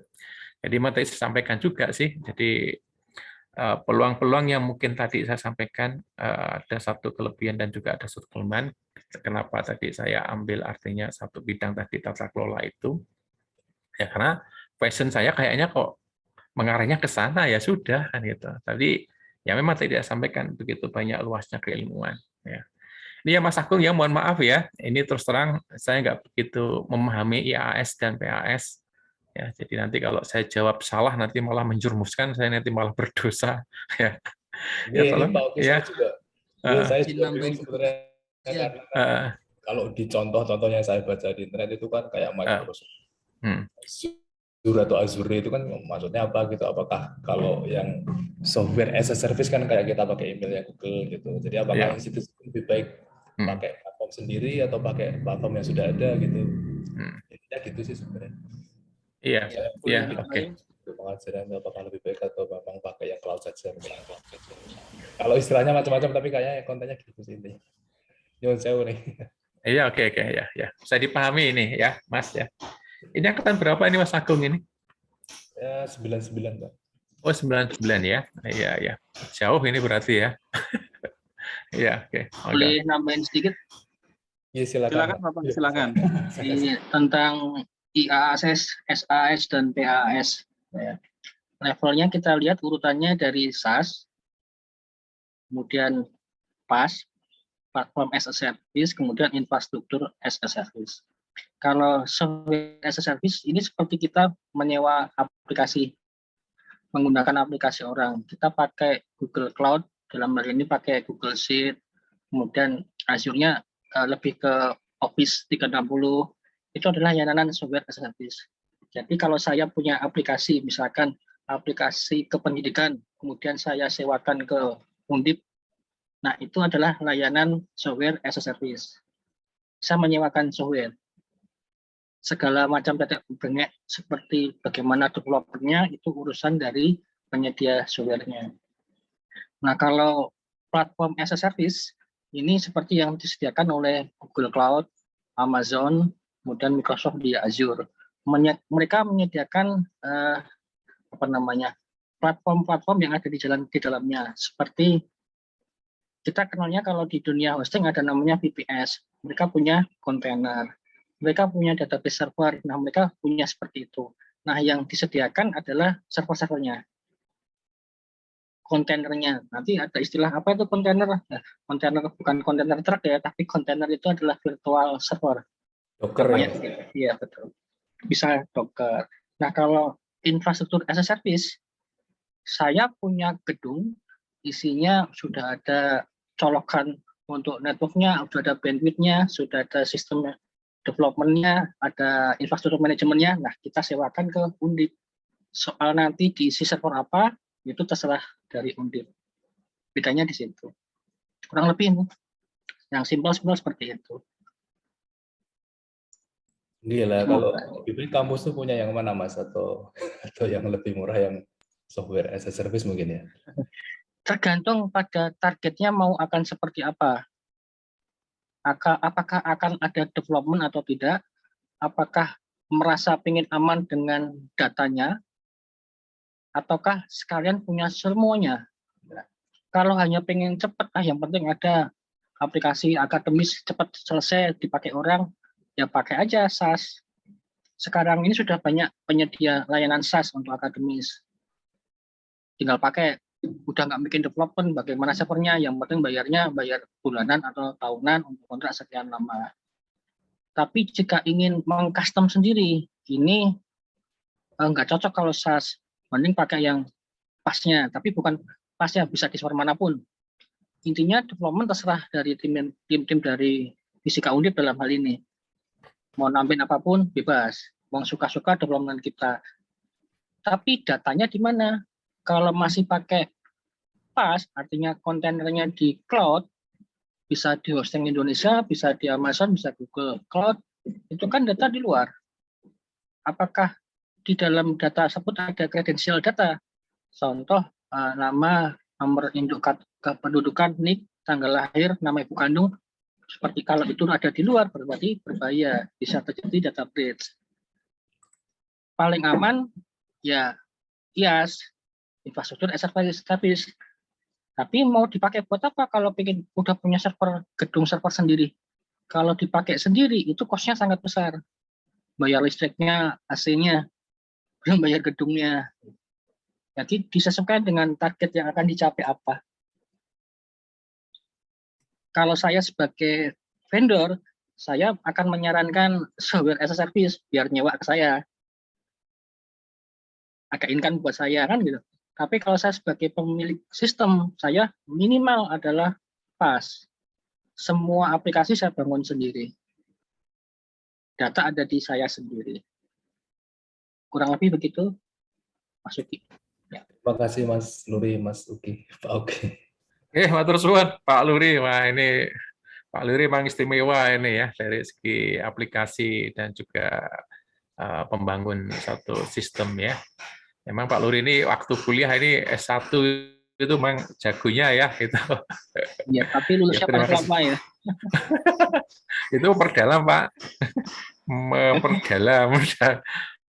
Mungkin masih pengen main-main di kampus ya, Mas Luri ya. Ya, oke. Ya, jadi saya sampaikan tadi emang terus terang ya. Jadi kalau ketika terkait dengan aplikasi suatu tadi, karena memang ilmu itu kan bidangnya sangat luas sekali ya. Ini termasuk nanti terkait dengan networking atau mungkin jaringan dan sebagainya itu, dan aplikasi untuk membangun sistem dan juga software.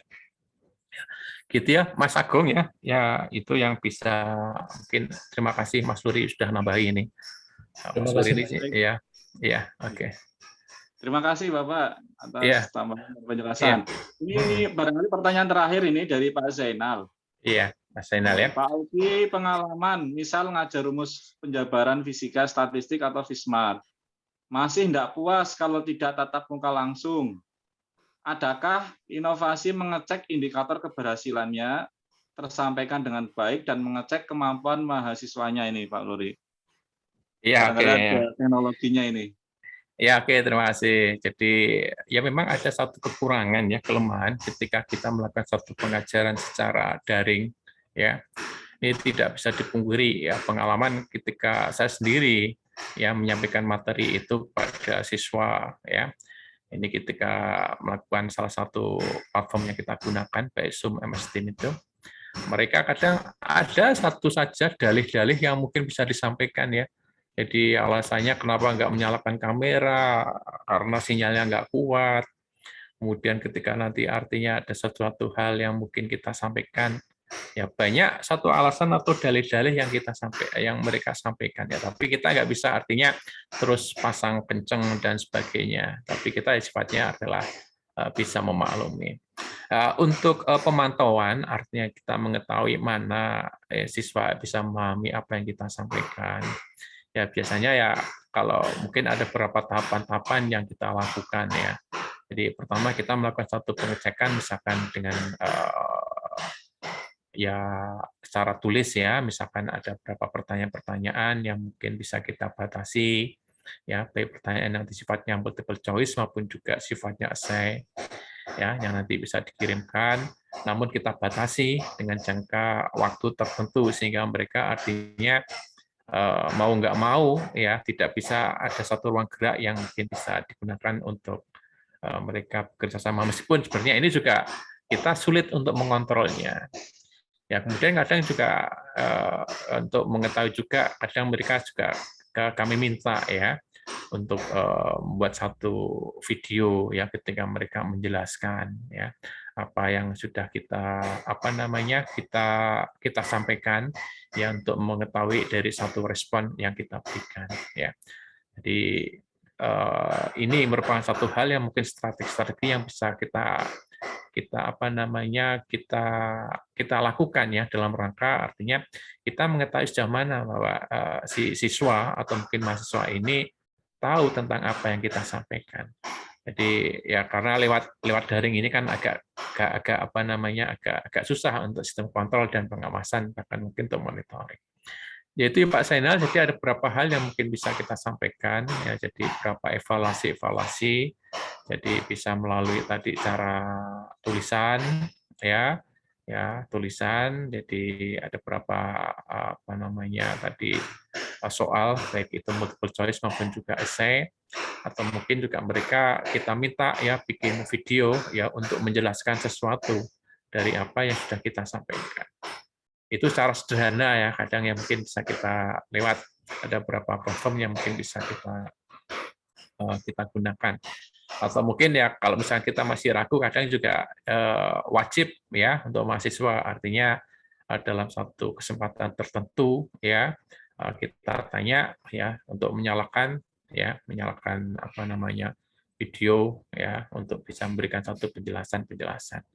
Jadi kalau misalkan nanti ada satu kewajiban ancaman gitu, nanti dianggap tidak. Ya, ini tugas ini penting ini ya kan itu kan. Nanti kalau tidak mengikuti, nanti ini kontribusi dalam satu nilai akhir sangat besar. Itu mereka mungkin juga sudah takut. Mungkin gitu ya, Mas Zainal, Pak Zainal yang bisa saya sampaikan. Ya, moga silakan nanti untuk dikreasi bagaimana artinya metode pembelajaran yang bisa disampaikan.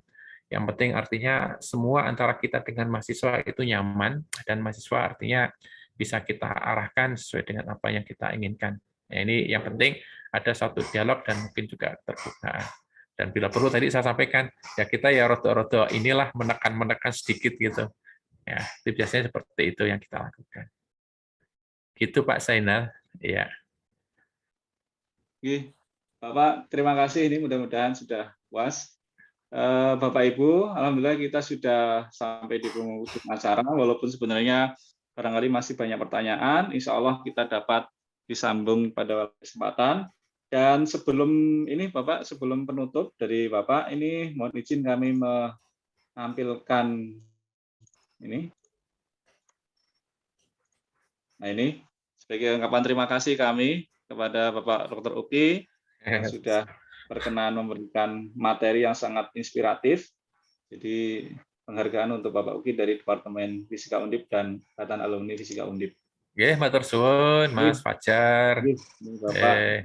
Selanjutnya, monggo Bapak penutup dari Bapak Uki. Silakan.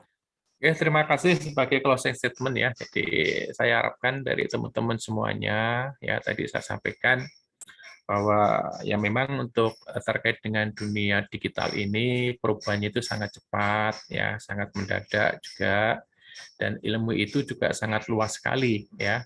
Jadi beberapa ilmu yang mungkin yang menjadikan satu bentuk kajian pengembangan ya tentunya kita sebagai manusia tentunya juga artinya tidak seutuhnya ya untuk bisa mempelajari sesuatu secara keseluruhan ya. Ini menjadikan satu hal. Kemudian yang paling penting ya, jadi untuk para teman-teman adik-adik mahasiswa ini khususnya ya, jadi tadi saya sampaikan juga ya pandai-pandailah untuk menggali potensi, menggali minat, ya pandai untuk membaca artinya peluang dan juga memahami tentang kelemahan dan juga kelebihan ya yang nanti ini artinya bisa terkait dengan apa namanya disebut dengan pengembangan karir. Karena kita juga tahu bahwa di dunia ini kan sekarang agak susah ya, perjuangan itu agak keras ya, makanya hal-hal yang seperti itu harus kita persiapkan.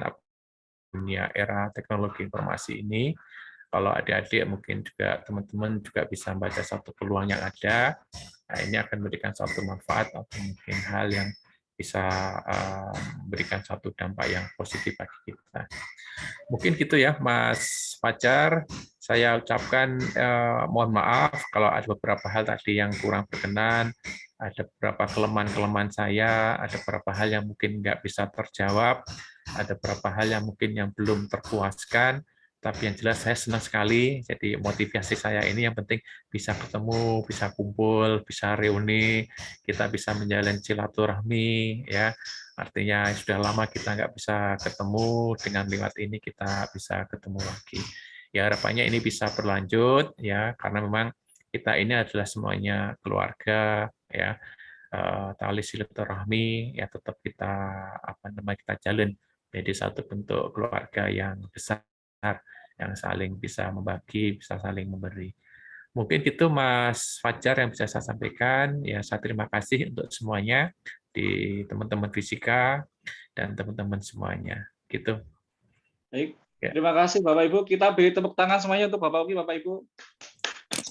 Ya. Luar biasa sekali. Dan sebelum kita akhiri, mari kita foto bersama Bapak Ibu. Mohon berkenan menyalakan kamera.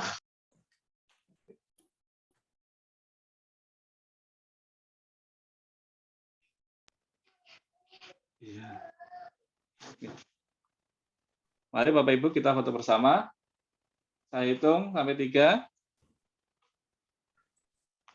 1, 2, 3. Sudah Bapak Ibu, terima kasih banyak atas kehadiran Bapak Ibu semuanya, dan kita akhiri dengan hamdalah, alhamdulillahirabbil alamin. Sampai jumpa di lain kesempatan Bapak Ibu, mudah-mudahan sehat-sehat selalu, panjang umur, dimudahkan rezeki dan keberkahan selalu. Sudah hadir, terima kasih Bapak Uki, Bu Eni, Bapak Asep, Pak Adi, Pak Agung, Pak Andi, Pak Eko, Pak Hanto, Pak Luri, Pak Rofik, Bu Siti, Prof. Suryono, Ibu Agustin, Pak Zainal, dan Pak Yanuar. Insya Allah kita sampai jumpa dalam kesempatan pada episode 11. Insya Allah kita bersama Bapak Supriyanto, PhD dari Universitas Indonesia. Terima kasih. Bila taufiq hidayah, saya Fajar Arianto. Mohon maaf banyak kurangan. Wassalamualaikum warahmatullahi wabarakatuh. Waalaikumsalam warahmatullahi wabarakatuh. Waalaikumsalam. Oke, sampai-sampai. Terima kasih Bapak Ibu. Terima kasih Pak Uki. Oke, sampai-sampai Pak Yoyo, Pak Asep. Songoloro ngumpul kalau masih bisa. Siap. Gitu. Ini operatornya siapa? 92 apa Mas Fajar? Mas Fajar. Oh, Mas Fajar. Ya minta waktu Mas Fajar itu berapa menit gitu kan. Terima kasih Pak. Oke. Oh, Bang Ayub wis metu ya. Nah, ini ada Prof. Suryono ini. Gimana Prof. Suryono? Halo. Ya, halo juga. Sehat ya. Sehat, alhamdulillah. Ayo nih kapan kumpul-kumpul nih? Ayo, ini Prof. Suryono belum syukuran profesornya itu. Iya. Ayo kapan dijadwalkan? Januari itu, Isan. Ayo.